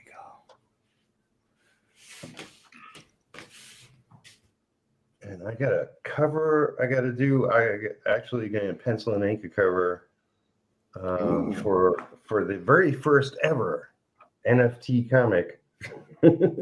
Oh boy. Yep. Yeah, my friend is getting into NFTs. She's doing a variant for LOC5 as well. And yeah, it's like, okay, you do you, but I'll keep to physical media. Thank you very much. Yeah. Yeah, my friend was trying to get me into it. It's like, it seems like a lot of work. It seems like a lot of work, and seeing how she got hacked last night and 700 of her NFTs just got stolen. Oh no. Yeah. That's, I don't need to be dealing with that. But Exactly. I'll happily do a cover for a friend. Yeah, exactly. Like let me do the thing, but that's it.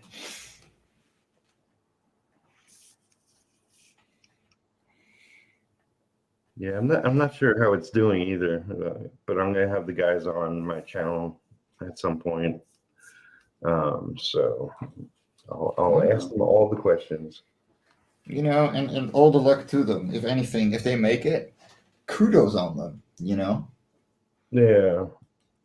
They had some sort of deal where they were hired to do 6 issues. So like for them, it's not a bad thing. I'm not sure who hired them or whatever, but it's like, I'll take 6-month gig. Thank you very much. Fuck yeah. I wish I had one of those. Yeah. Yeah, it's like, I'm getting back later today on my channel. I'm working on a graphic novel. It's a long story, but I was paid years ago, back in 2006, and it went through other hands and came back to me. And, so it's like, technically I was paid already. And they're going to do a Kickstarter, and I'll probably make a couple of bucks off of that. And also I'll have the artwork, to sell later on. But it's been a challenge to do things that I'm not getting paid for right now, as well as working on my own book and got other paying gigs. It's like I'm trying to stay on top of it for all. me, like right now, it is very hard to keep up 2 creative teams. So I should be working full time in my side job to be able to pay all my people.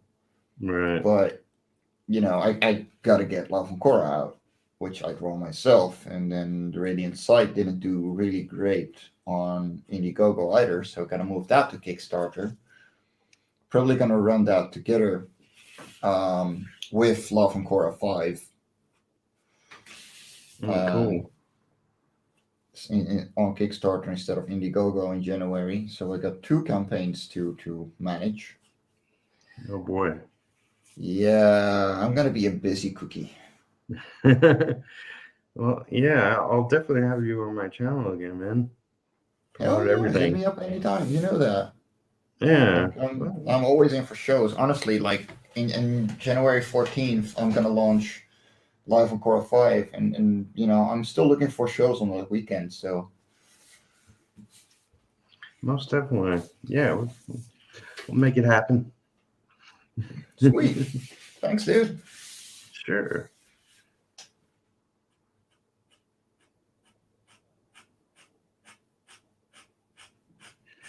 So yeah, I just want to make it through the next month.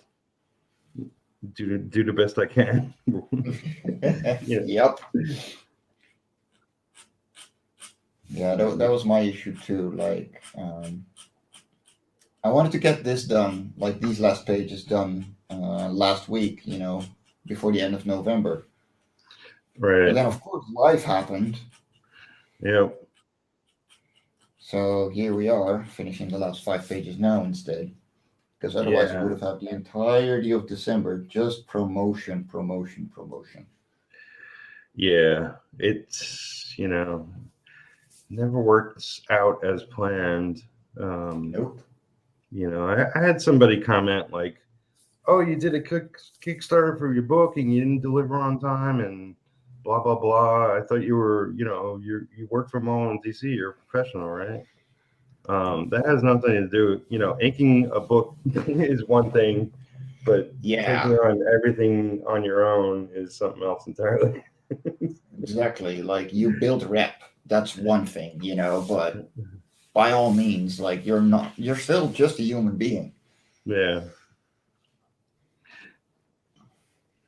So it was like, why don't you try it? Yeah, like, have you even tried making a comic book? Because you need a special kind of masochism to do it. For sure.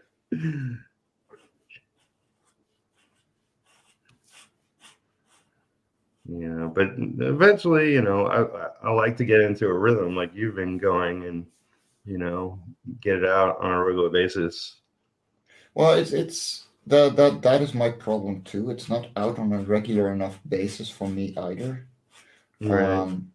For crowdfunding, it's every 3-4 months a new campaign. Yeah, that's good. That's very respectable. But I want to make this series bi-monthly, and then have other things being published less frequently, maybe every half year or something.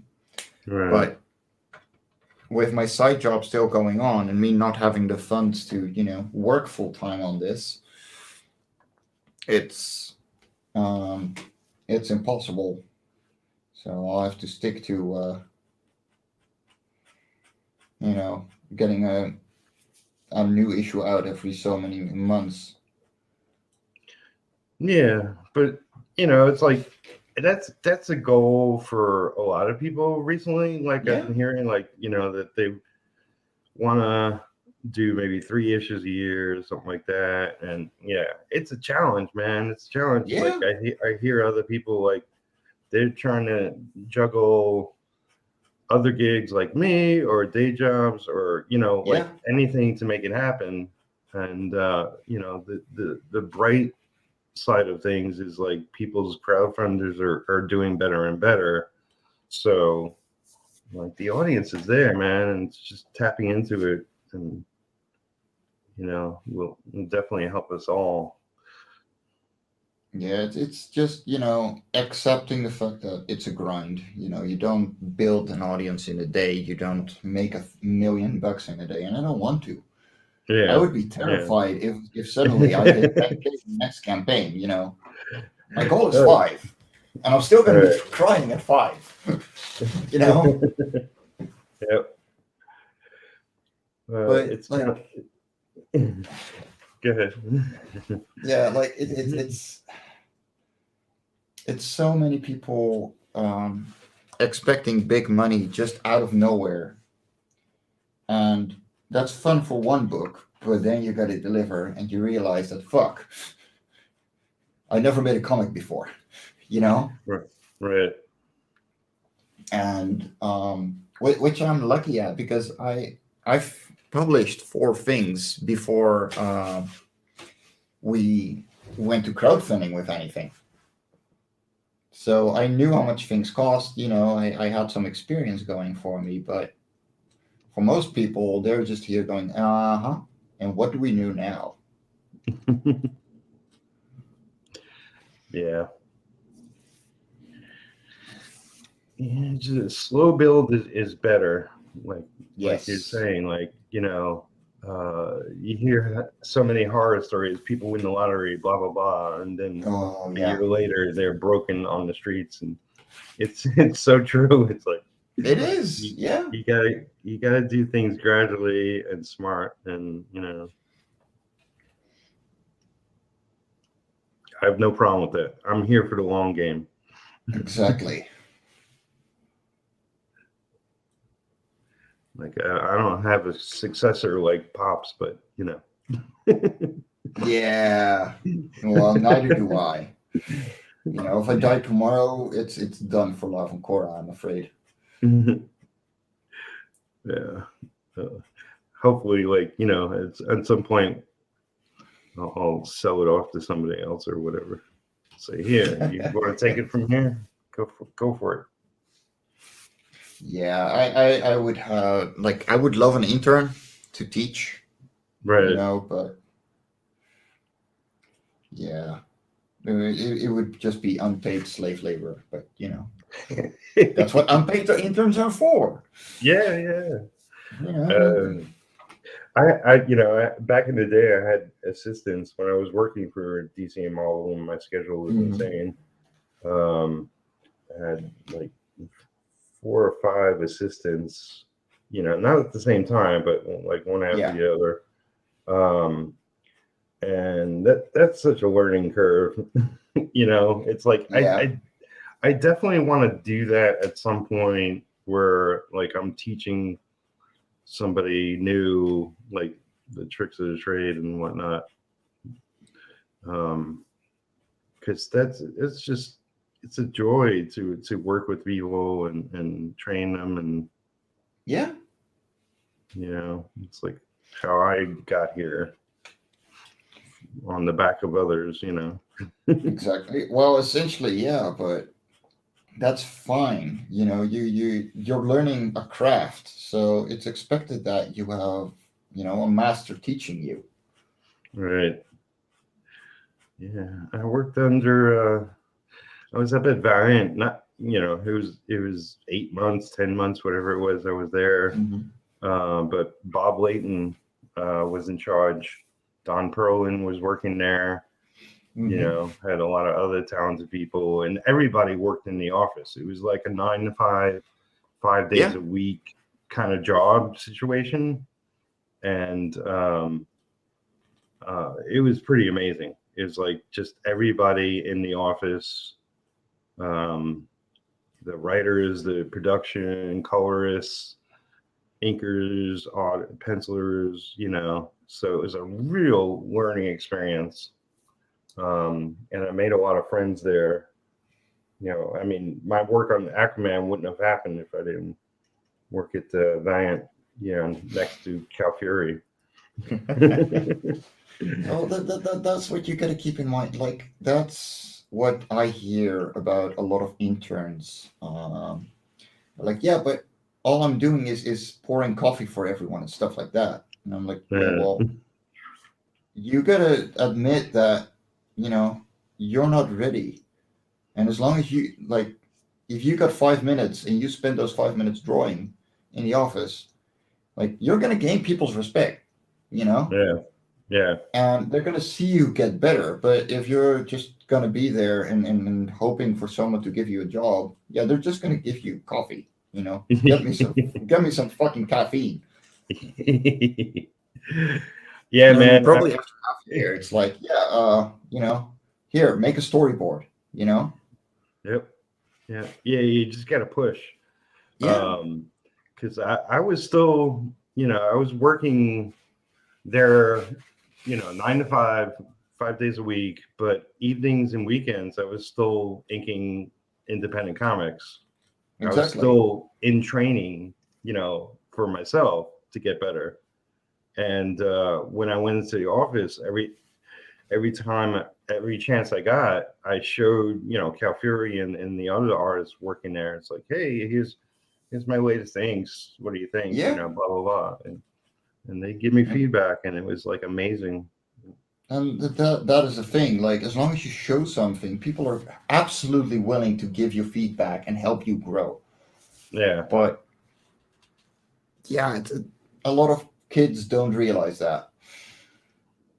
You know, and there are some artists that I will never take any feedback from whatsoever. And right. there are some of those everywhere for everyone. Yep. But then still it's going to be a thank you. And you're right, but I know better, you know?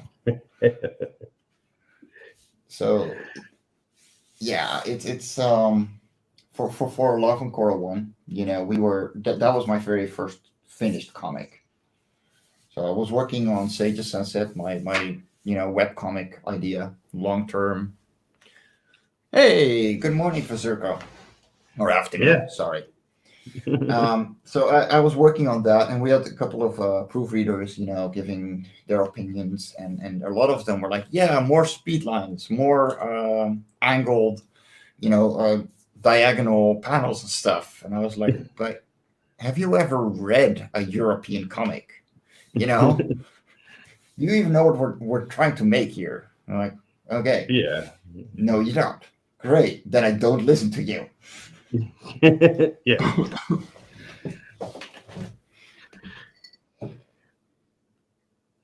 Definitely. Yeah. It's like I know, like, as an inker, I'm confident and I have the ability. As a penciler, I'm still learning, and I'm gonna do a lot Yeah. more training next year before I pencil. Like this issue, I had my friend pencil it. So, but next issue ongoing after that will be me on pencils and writing Sweet. pencils and colors. And so it's going to look very different, but I'm okay with that because he's sort of laid the groundwork to my intention. Now I just got to step up and do it myself. And it's the fact that you're inking over his pencils, you are learning from him as well while you're doing that. Oh yeah. That's why I love inking, because Yeah. it's such a learning experience of all the different artists I worked over and their different techniques, and yeah, I love it. I still love it, and I will never stop inking other artists because I love it so much. Yeah. I don't ink other artists yet, because I simply didn't have a job offering yet. I did Right. get a couple of variant cover offers, so that's going to be interesting. Cool. Yeah. But yeah, it's. But then again, I'm only 28. I'm a fucking kid. Yeah. So I'm okay with swallowing the pride and being like, yeah, no, I'm barely starting on this shit. Man, I just started in comics when I was 28. That was 30 years ago. So Yeah, like when like I've been going at it since 2017. So yeah, it's 4 years for me by now. it's all good. It's like, that's what I love. Like, everybody has a different experience, different background, Oh yeah, different techniques, different everything. yeah. It's,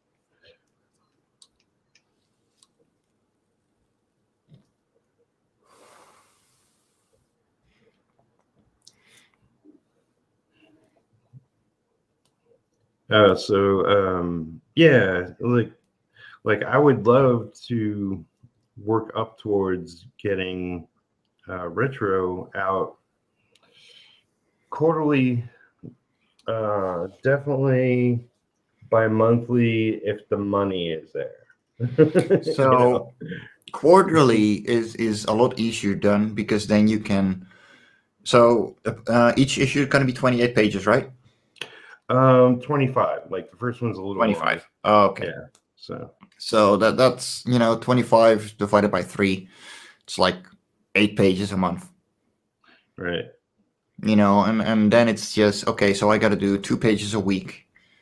And we're gonna have the crowdfunder when I start the next one. Yeah. And you can schedule it like that. And 2 pages a week is very forgiving. I'm giving myself a lot less time with Love and Cora.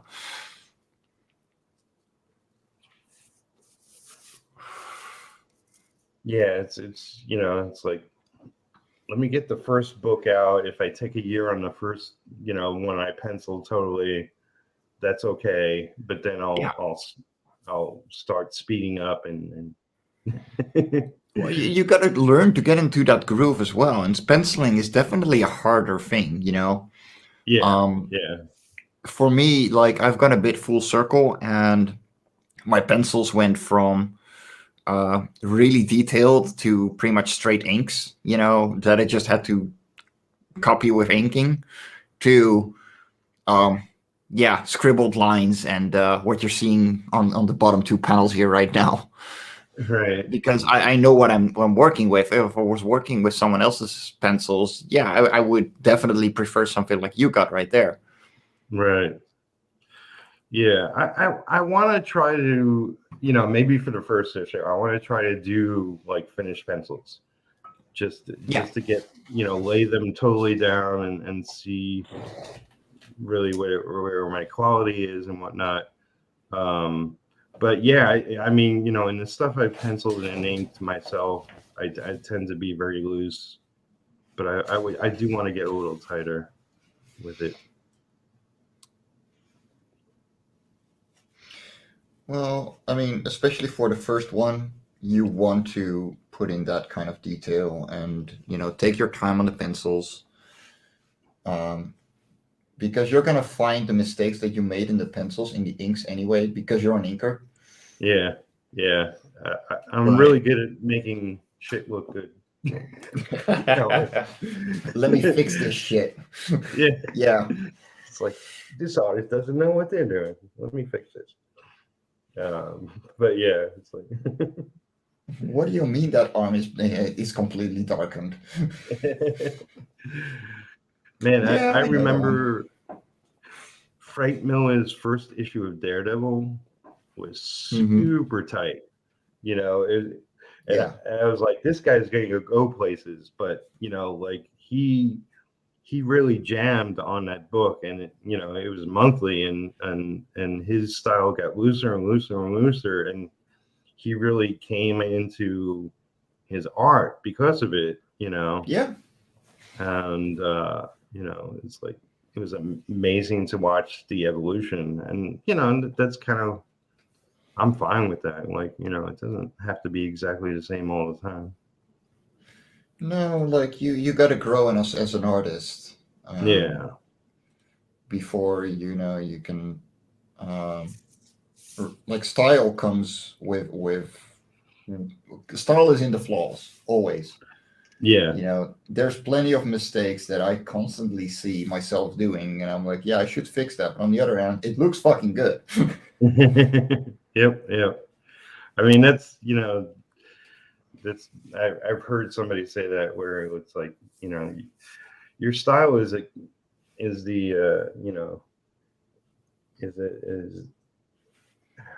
I forget the exact words, but like all your mistakes together, like, make your Yeah, style. yeah, And it's pretty so much. true. You look at any artist, it's not necessarily what they're doing right, but what they're doing wrong,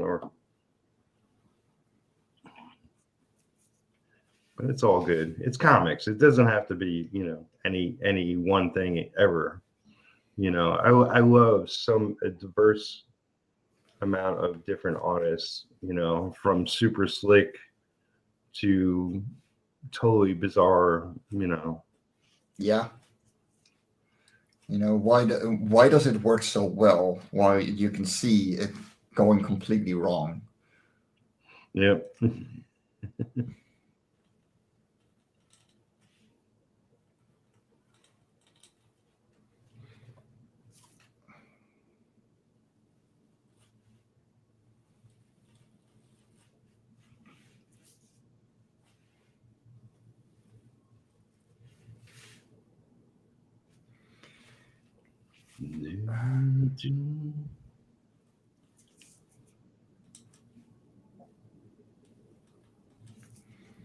Uh, I hope more people are going to join. It's been a little quiet, actually. Who's in the chat? Who's watching right now? Who wants to join? Come on in. From what I'm seeing, it's only Fazerko, who is a comic collector from the Netherlands, just like me. Nice. And yeah, he's been a great support on Love and Korra. Love the dude. He's awesome. It's I should let me check my messages. Hold on 1 second. Yep.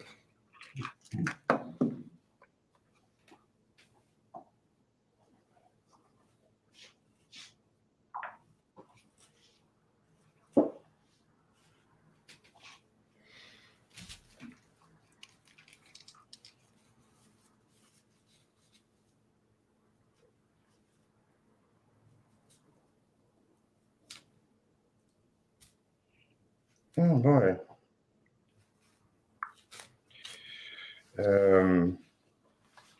My friend lost one of her cats. It got out, and they were doing putting up a fence around her neighborhood, and I think he got outside the fence.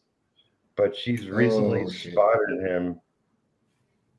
I wonder if they're going to track him down today. Maybe that would be very, very good. Yeah, man, this cat is so. It's like one of those black and white ones, tuxedo, and he's such a cool cat. I hope they find him. Yeah. Yeah, I would go insane if I lost my own. She is completely an inside cat, so she would be lost as all hell. Yeah, he was inside too, but I don't know. It was just like a series of events, and he get out, and it was like, where the hell is he? He would, it's like he's never been out. Like he doesn't know the neighborhood, but I mean, cats instinctively know things. Well, yeah, and they rely on smell a lot. So yeah, putting outside the litter box, stuff like that. Yeah. But yeah, it's weird because like there was a regular stray that would come and get some food at her place, and he disappeared for 8 months. Like he was there every day, and then he totally disappeared, and then he showed up again 8 months later, and he had a collar on. So like some neighbor took him in and gave him a home, and we're thinking that's what happened with her tuxedo. It's like, yeah, that's entirely possible. That's why I'm like, always chip your cats. Yeah. That's she's got the newest kitten chip, so yeah. Panda girl is a little wild. She likes to get out.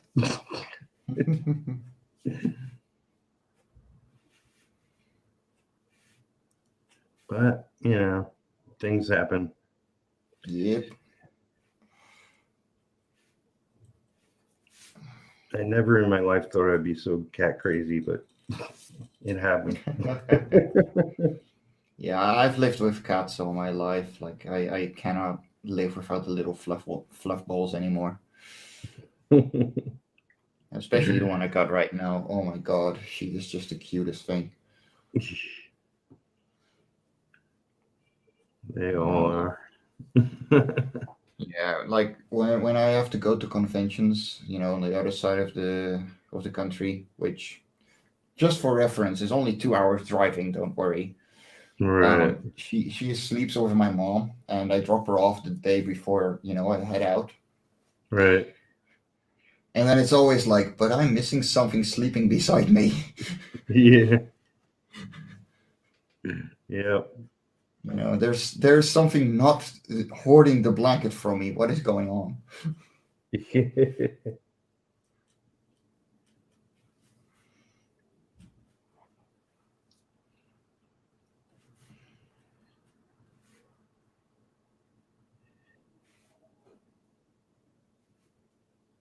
Yeah, definitely lots of fun and give you as much love as you give them. Oh yeah.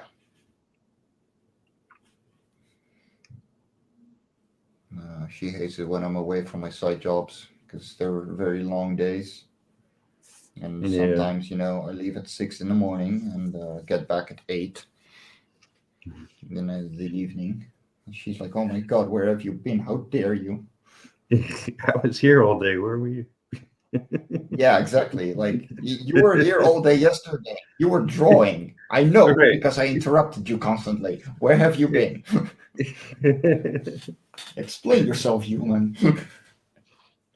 Yep.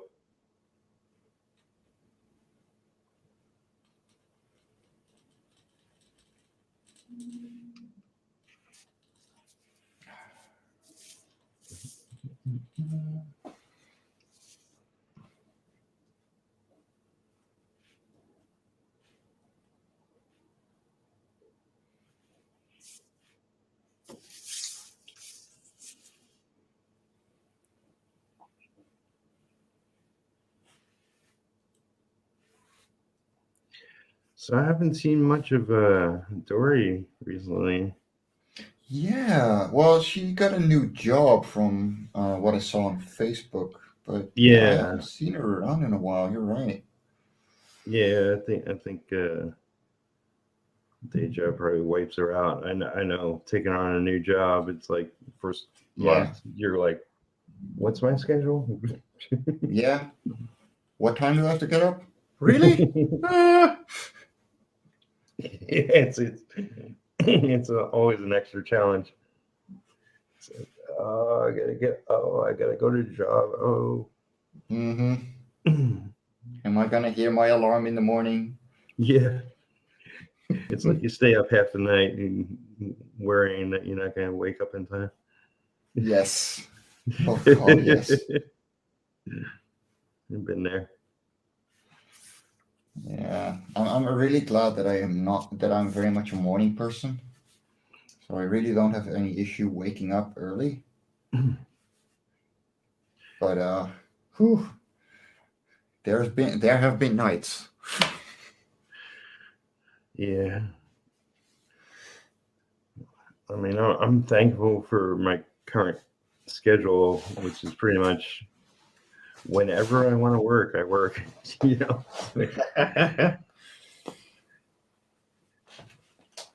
Yeah, for me it's always, wake up, take my first sip of coffee, and then it's straight into work.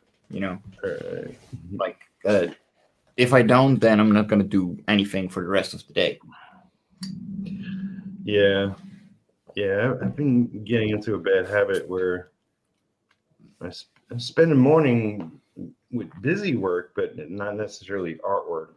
And I'm Yeah. trying to get more into the artwork first. Because like I meet up with a friend of mine at 12, so midday. Mm-hmm. And that gets her day started because she's West Coast. Yeah. But meanwhile, it's like that's usually when I'm like getting tired and Yeah. ready to lay down for an hour or whatever. But she's been inspiring me to keep going, which is great, But yeah, I got to start earlier with the art, which is why it's like you said, come on. It's like, oh yeah, that's what I should be doing.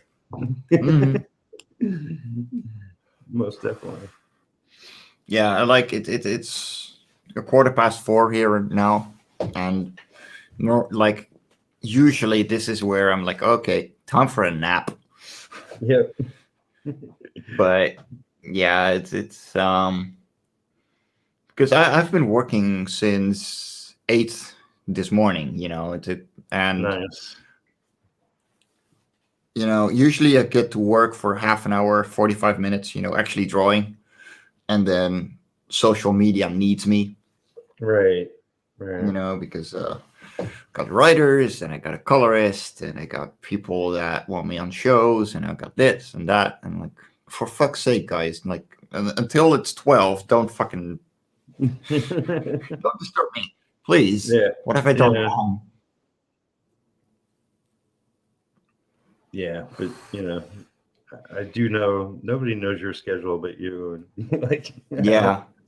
it's like I have a lot of people contacting me like after 11 p.m. And it's like, leave me Oh, alone. I'm just trying yeah, to no. relax. Yeah. My problem is I don't have a TV. My computer is my TV. So Yep, like when same. I'm relaxing, it's like, well, they have my Yeah. attention kind of sort of, but I need to get a TV. It's like I'm going to give in, get one at some point so I can keep it separate. Mm-hmm. Turn off my computer, end my day, and relax. Yeah, I've got the same issue, but then again, like I don't watch television, I'm sorry, but I'd rather watch something on YouTube or, go on Netflix or whatever, because Right. I don't want someone else to dictate what I have to watch. Well, yeah, I mean, I say watch TV, but I mean, yeah, streaming service, Netflix, Amazon, whatever. Like, because, yeah, I don't watch commercials. Like, I don't watch regular TV No. anymore, I love movies and TV shows. That's about it. Yeah, my main issue is that a lot of people, like when I have to work at my side job, I have to get up at 4:30 in the morning. And Right. most people most artists are like, yeah, we're night owls. So here I am waking up on a side job day, and the first hour that I'm awake is just spent talking, like replying to people. Well, trying to get my head in order, in order to get to work. Right. But yeah, it's the hassle of having your own schedule and not having people with the same ones. For sure. Yeah, I mean, like this past year has definitely been challenging. Like I've probably been more broke this year than I have in a long time. But it's like I'm trying to push work through, and next year is going to be crazy because I'm going to try to, like I'll probably get this issue fully done and to the initial pledgers sometime beginning of next year. But then I'm going to try to get like a dozen books, both books I'm doing and books and inking and whatnot for other people. Yeah. That will be my schedule next year. It's like I got to clean up my schedule. I got to, because I want to focus eventually on more of my own thing, and that's not going to happen unless I clean out all the old stuff. I'm like the worst example of don't do as I do. I can relate. If you want someone to be a proper example for scheduling, look at Daphne Lage. Holy crap, that woman has things set out until 25. 2025. Like she has every date set out, and she keeps to it because she writes it all down. And it's insane how well she organizes things. Like I gotta get on that. Yeah, it's like I do pretty good when I get into that sort of real scheduling phase where like I'm clicking off the check marks of my day as I go, and it's like, okay, I gotta work on this for a little while. I gotta make sure I gotta do some paperwork and make some calls and blah blah blah. It's like if I start really scheduling it out and checking it off, I do pretty good. So yeah, I'm trying to get back into that phase because I have too many things from years and years ago, like that. I'm just finish one thing at a time and make it all happen and get it all off your plate. so I can at least be within the last couple of years of projects. Yeah, I'm glad that the only long-term thing that I have going right now is my own Love from Korra. Right. But there's the Radiant side, which is taking a lot of planning because there's a new artist, there's a new colorist, and I have to keep those in check too. They got to be done in January. And my experience with colorists has led me to color my own book. Yeah, mine. I don't know. My colorist for Love from Korra is just the best girl in the world. Oh my god, I love her. It's 8 pages a month, and I get Right. more. It's like she is wonderful, and I love her. But for most of them, yeah, I try and keep away. It's a freaking challenge because, like, I attached this colorist to the campaign that I did, and he colored the cover and he colored the first 4 pages. But it took him 3 months to do 4 pages, and I'm like, oh, sorry, man. I love your work, and you're a cool guy, but yeah, that's whatever reason you dropped the ball on me. Like he's coloring like a ton of other books. So yeah, it's like I gotta let you go, man. I'm sorry. Yeah, no, if you can't deliver, Yeah.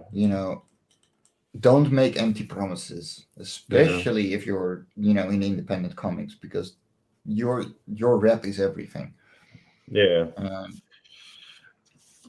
gonna I be, might I'm gonna I be might really, wind up really and mean here. use them again, but Yeah, like I'm gonna be really mean here and sound Yeah. maybe a little degenerative, but coloring takes less time, hands down. Oh yeah. Oh yeah.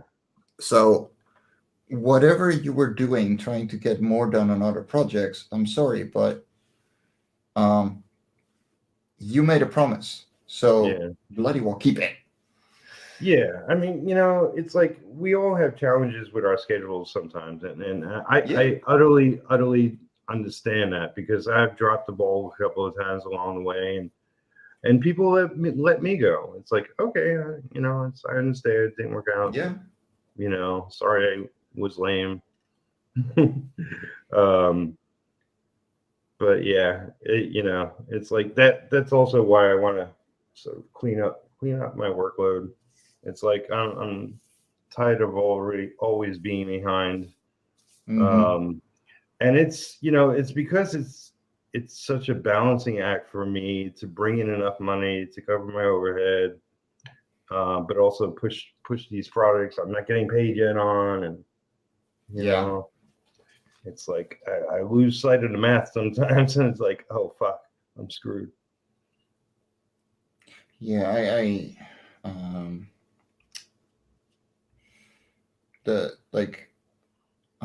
when I started Fairies and Ends, the publishing company, it was with my ex and she was very much going, yeah, let's do this, let's do that. But when it came down to it, it was all, you do this, you do that, and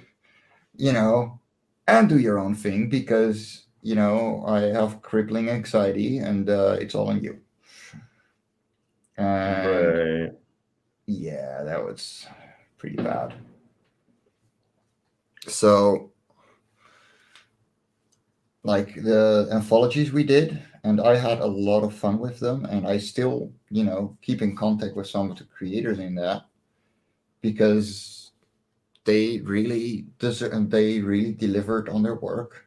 And if I have a project in the future, they're some of the first people I'll ask. But then we had a writers anthology that she paid the writers way too much for.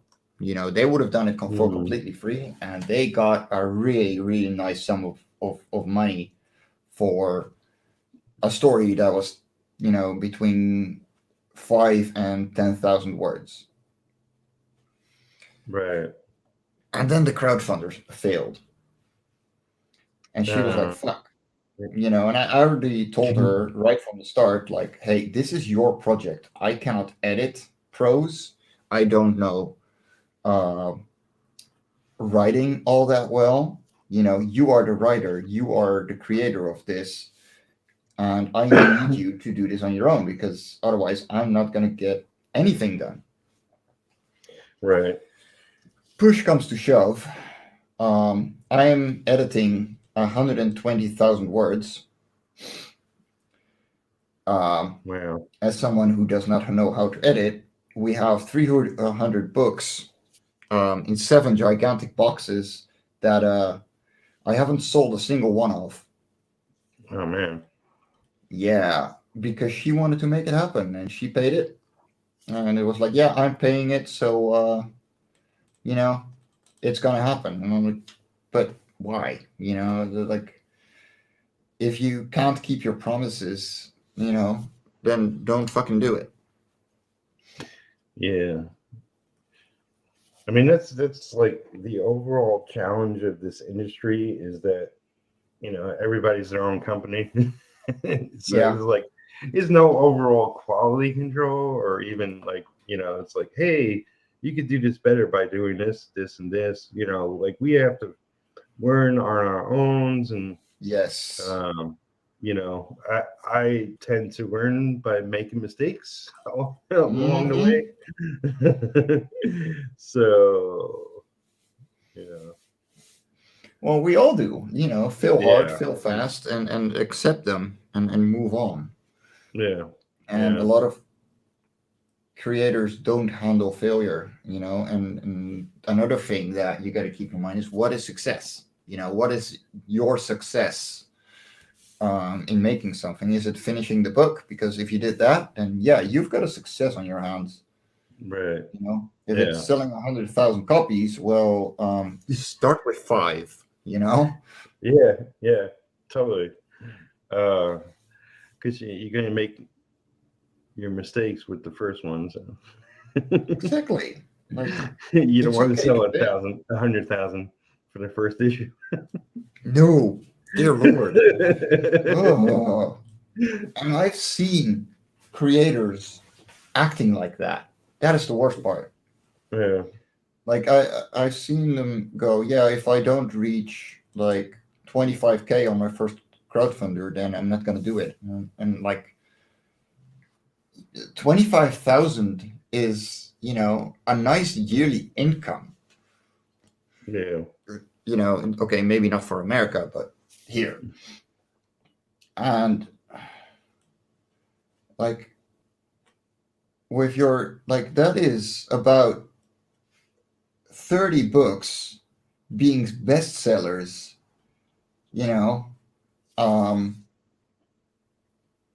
for 5 years, and you might get that kind of money, but until then, you're just another fish in the pond. Yep.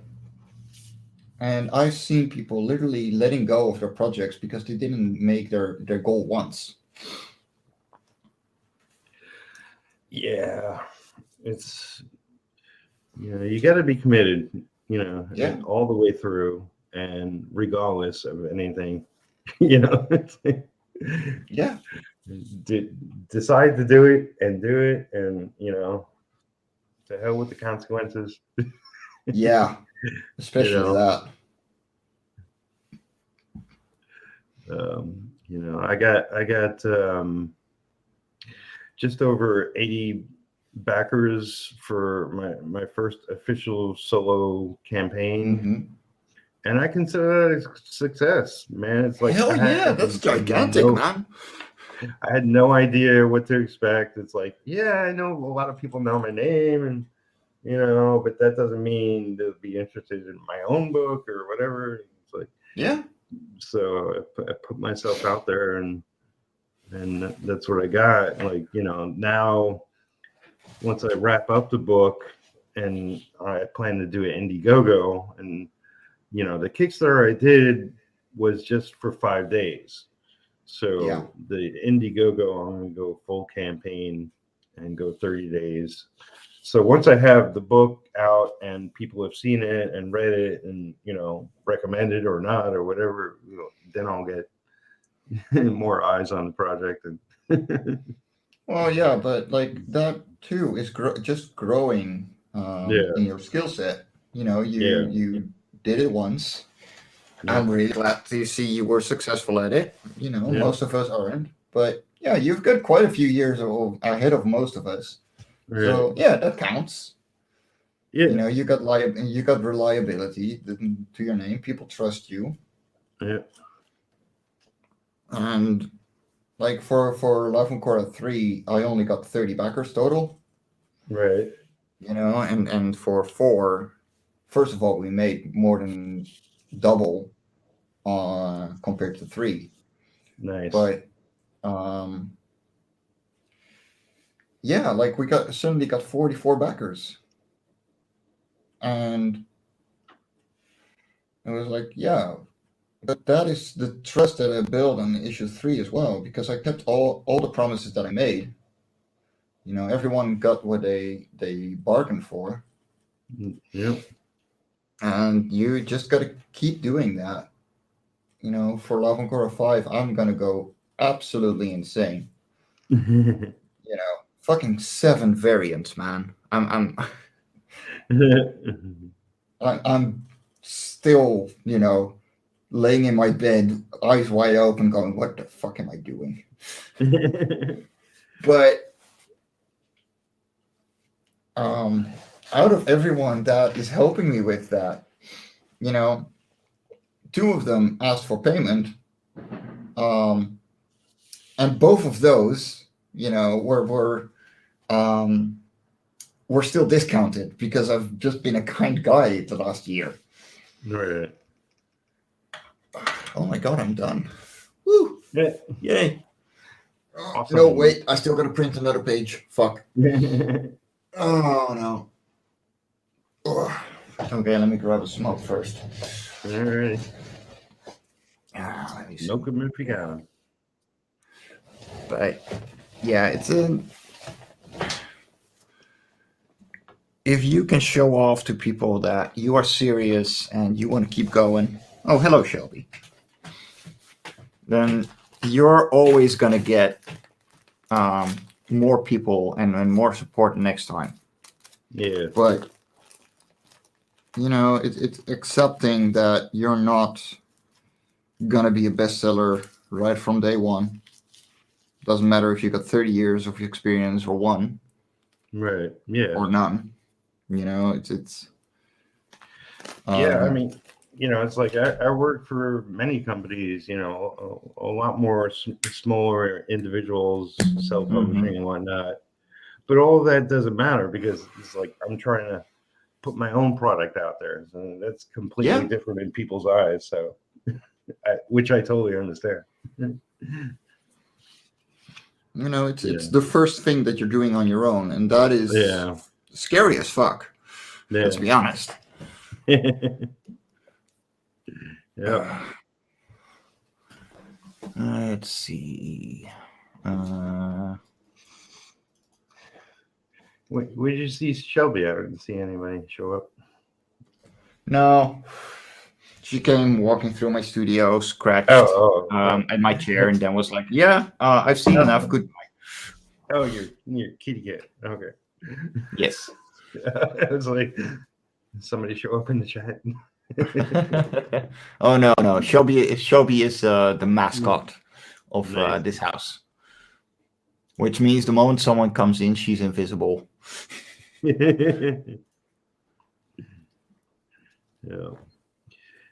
Yeah, it's funny. Like my cats are all over me, but when company shows, where'd they go? Yeah, exactly. And they hide in the crevices of your place. It's like, where are you? How are you hiding so good? What kind of dark void did you find? I know. It's like I didn't know there were places in here. that you found. Let me see. Why are you not printing? Uh-oh. Ah, there it is.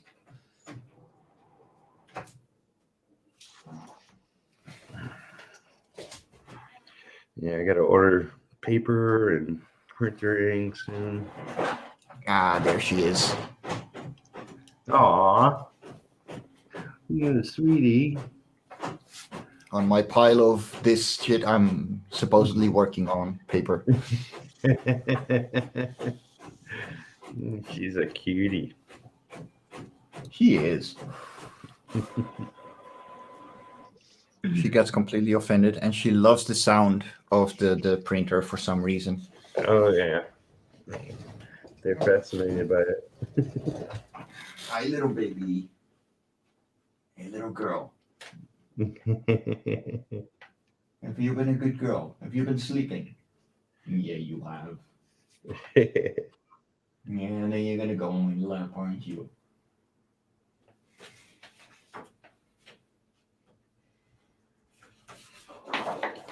There we go.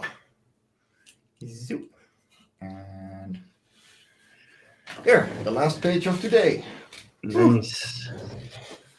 And then I'm actually kind of back on schedule. Wow.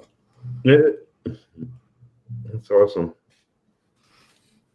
Well, I'll say kind of, because there's still like 3 more pages to be done, but Yeah. you know, I can do those over the weekend. Yeah, as long as you're pacing yourself and you know what to expect, like with your days ahead and stuff. Yeah, exactly. Like, my side job only needed me 1 day this week. Right. So, yeah, I've been able to catch up, luckily, thanks to that.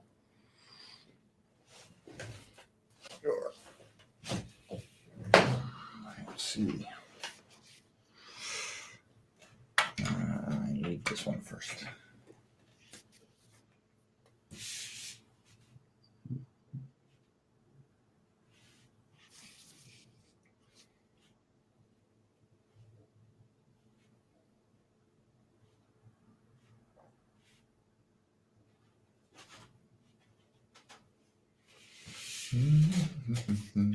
So I've had a bunch of people lately that want to come on, and they send me one message, I respond, and then I don't hear from them. Oh.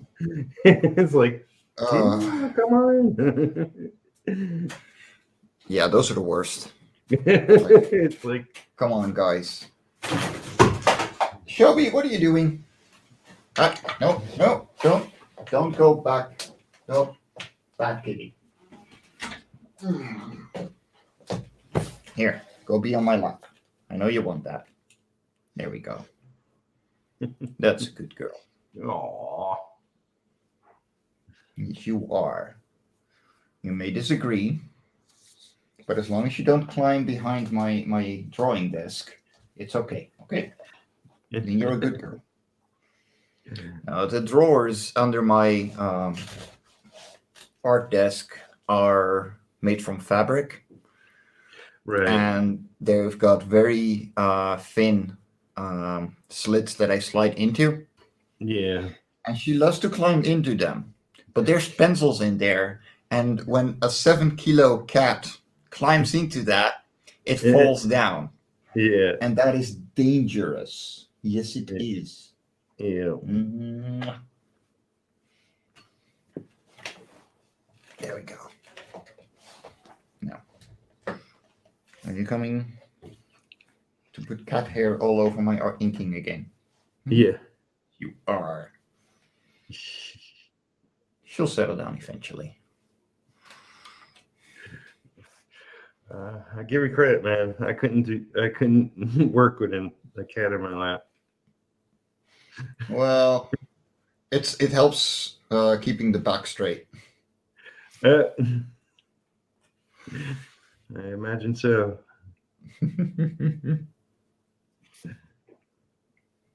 That's cute though.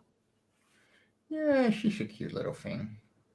She will judge me very physically if I do something wrong, Right. which means smudges. Yeah.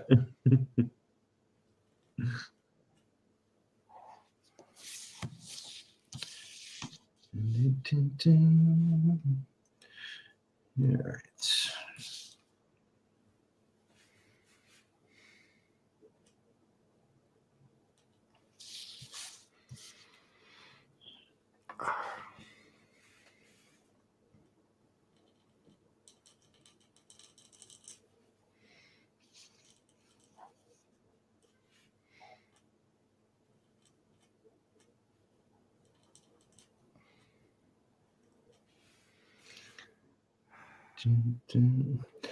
Yeah, so I got my friend's gonna help me flat the pages, and I'm going to color the book very much like an 80s style comic. Ooh, nice. So it's gonna be super easy, kind of, sort of, to color the book. As I learn more and more about coloring, I'll evolve, but that's like my starting point, and it makes That's a good sense. one. It makes sense. My character's retro, so. Yeah, like Laugh and Coral 1 and 2, I pretty much just flat colored, and yeah, my coloring sucks. That's why I hired someone as well. And like, yeah, fix my shit. She's reworking issue 1 already, Oh yeah. and it's just looking so much better. Because Cool. yeah, she knows what she's doing, and I don't. Yeah. Yeah, that's why you hire people. Yeah, like it's worth every single penny so far. And I don't give her any creative direction either. It's like you do what you think is fitting for this page, and she never disappoints me. It's really incredible. That's cool. The guy I did hire, like, even though I love his work, there was a lot of little specific things that Yeah. I had to pass along notes. It's Mhm. like stuff you wouldn't know or realize. Like it's all a learning experience, for everybody involved. But man, it was a lot of work. Even even though it was technically 5 pages, he did. Well, four yeah, four but pages in that cover. But it's your book. You have yeah, uh, um, a way that you want it done, and yeah, if yeah, he cannot fit that workflow, then yeah, he's just not fit for the job, because just like every artist has their own hand, every colorist has their own coloring style. yeah. And I will say, like, even having worked for Marvel in DC, I'll tell you, like, 80% of the time, I thought the coloring could be better. So it's like, oh, I'm just gonna do my own damn book, and I'll do it the way Yeah. I want it. Fuck your editorials. Yeah, it's like you guys have no clue what's good. Yeah, that is something that I've heard quite a lot over the last few years that I've actually been following streams. Like, an editor is fun and all, but usually they're so stuck in their own ways that it's impossible to work with. Well, I understand, like, they get a tough freaking job because most editors, specifically like up at Marvel in DC, they're editing multiple books. Yeah. Everything's a monthly deadline. They're working on multiple issues of the same books, and probably working on a variety of different artists and colorists and writers and everything. So it's a freaking challenge. I mean, Yeah.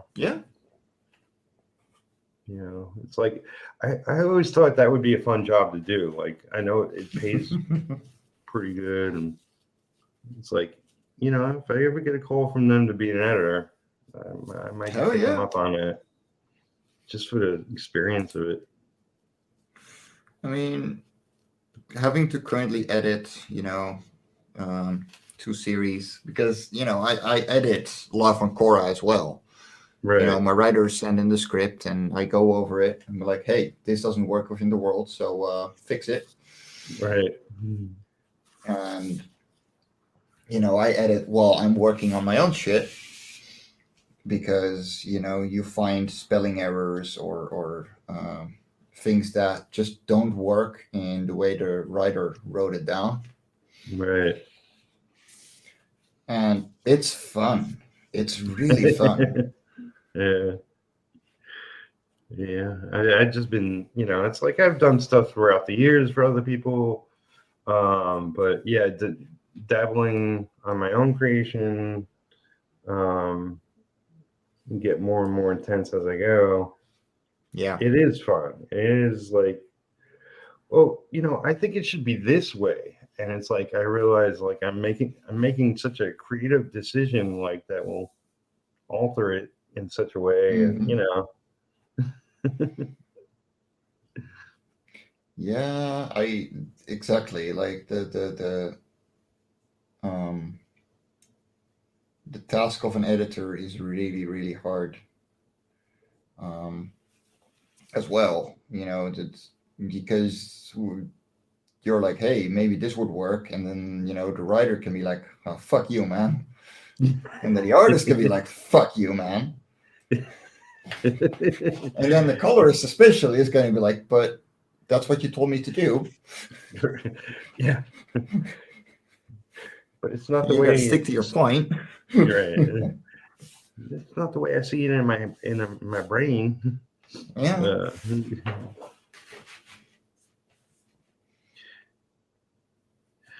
Yeah, everybody's got their own sort of vision of what you meant, and Yeah, it's really hard to dictate that, and on that regard, I would prefer to be a director rather than an editor. yeah, I could definitely also see myself as a director. I This just is my like helping vision, people. and listen to it. Yeah, Oh dear. it's like that. Being creative for so many years, it's like I definitely like I know what I want. Like, Yeah. it's hard to listen to other people now. It's like I did that for many, many, many years. It's like, what do you want? I'll do anything you want. Mm-hmm. What style, what approach, whatever. And it's like now I just want to do things my way. And it's if we wanted to do something that someone else wanted us to do, we could have just taken the job, Yeah. because that is essentially the only difference. Yeah. I've taken a day job here and there throughout my comic career, and I'm a good worker. Like I'll follow your instructions to a T as Yeah. I understand them, and I have no problem doing that. But creatively, it's like I just want to do what I want to do. Well, at some point, you've seen everything within a certain spectrum, Yeah. of work, and you're like, okay, but how would I apply this? Yeah. I mean, the whole intention of me working on my book is to really finally kind of make the book I want to read, Yeah. And that is that is essentially what most, indie creators do. Like they create what they want to read. Yeah. I say most because there's quite a few that will still. Oh, okay. Sorry, there's a cat having the zoomies right now. Yes, yes. There's quite a few creators that will just do whatever is in the hype right now. Yeah. And they're usually the ones that you don't hear from after like half a year because they, stopped caring. Right. But for most of us, yeah, you do this independently because you don't want anyone to tell you like, no, this is wrong, or nobody will read this because they will, because you made it. Yeah, I mean, eventually, like to work up to a couple 100 fans that will pick up the book on a regular basis, kind of thing. And Exactly. I don't have to please the world, it's like I'm just trying to please a couple 100 people. Yeah, that's not asking a lot. So the funny thing about that, like last in September, I finally had a convention again. Right. And I haven't done anything convention wise since November 2019. Right. And at one of them, or one of the conventions in September, I had two girls walk in, and I was smack at the entrance. So like I was the first person they saw. Right. And they were like, "Oh my God, Live on Quora, we already got that one." And I was like, "Well, I got three more right now." It's exactly those people that recognize your stuff and want more of it that will always, be the ones that keep you up. Yeah. Because pretty much like we said before, it's like it's a lot of damn work, and you gotta be a little crazy to want to do this because you're talking years of your life dedication. Mm-hmm. Let's make some easy money. We'll make a comic. That's not the case. Until you try. It's not why I'm here. I can make better money at a day job most times. All right. Take it easy, Vazirko. See you around. Yeah. Thanks for hanging out. Hell yeah. I hope we entertained you. Yep. And then we're back to 0 viewers. Yeah. Well. On my channel, a lot more people watch after the fact. So. Yeah, I get a couple. So, and I only got like 50 subscribers. So I'm surprised people come up anyway. I just passed 1K on my channel. Sweet. Congrats, dude. That's Thanks. awesome. Yeah. I still got to get 4,000 watch hours, but but you at least reached the 1K, and from there it's a lot easier to get back up there. Yeah. Because now you're finally in the algorithm. Yep. It's taking me forever, but who cares? Whatever. It's taking everyone forever. It's the first 1,000 that suck. It's a lot.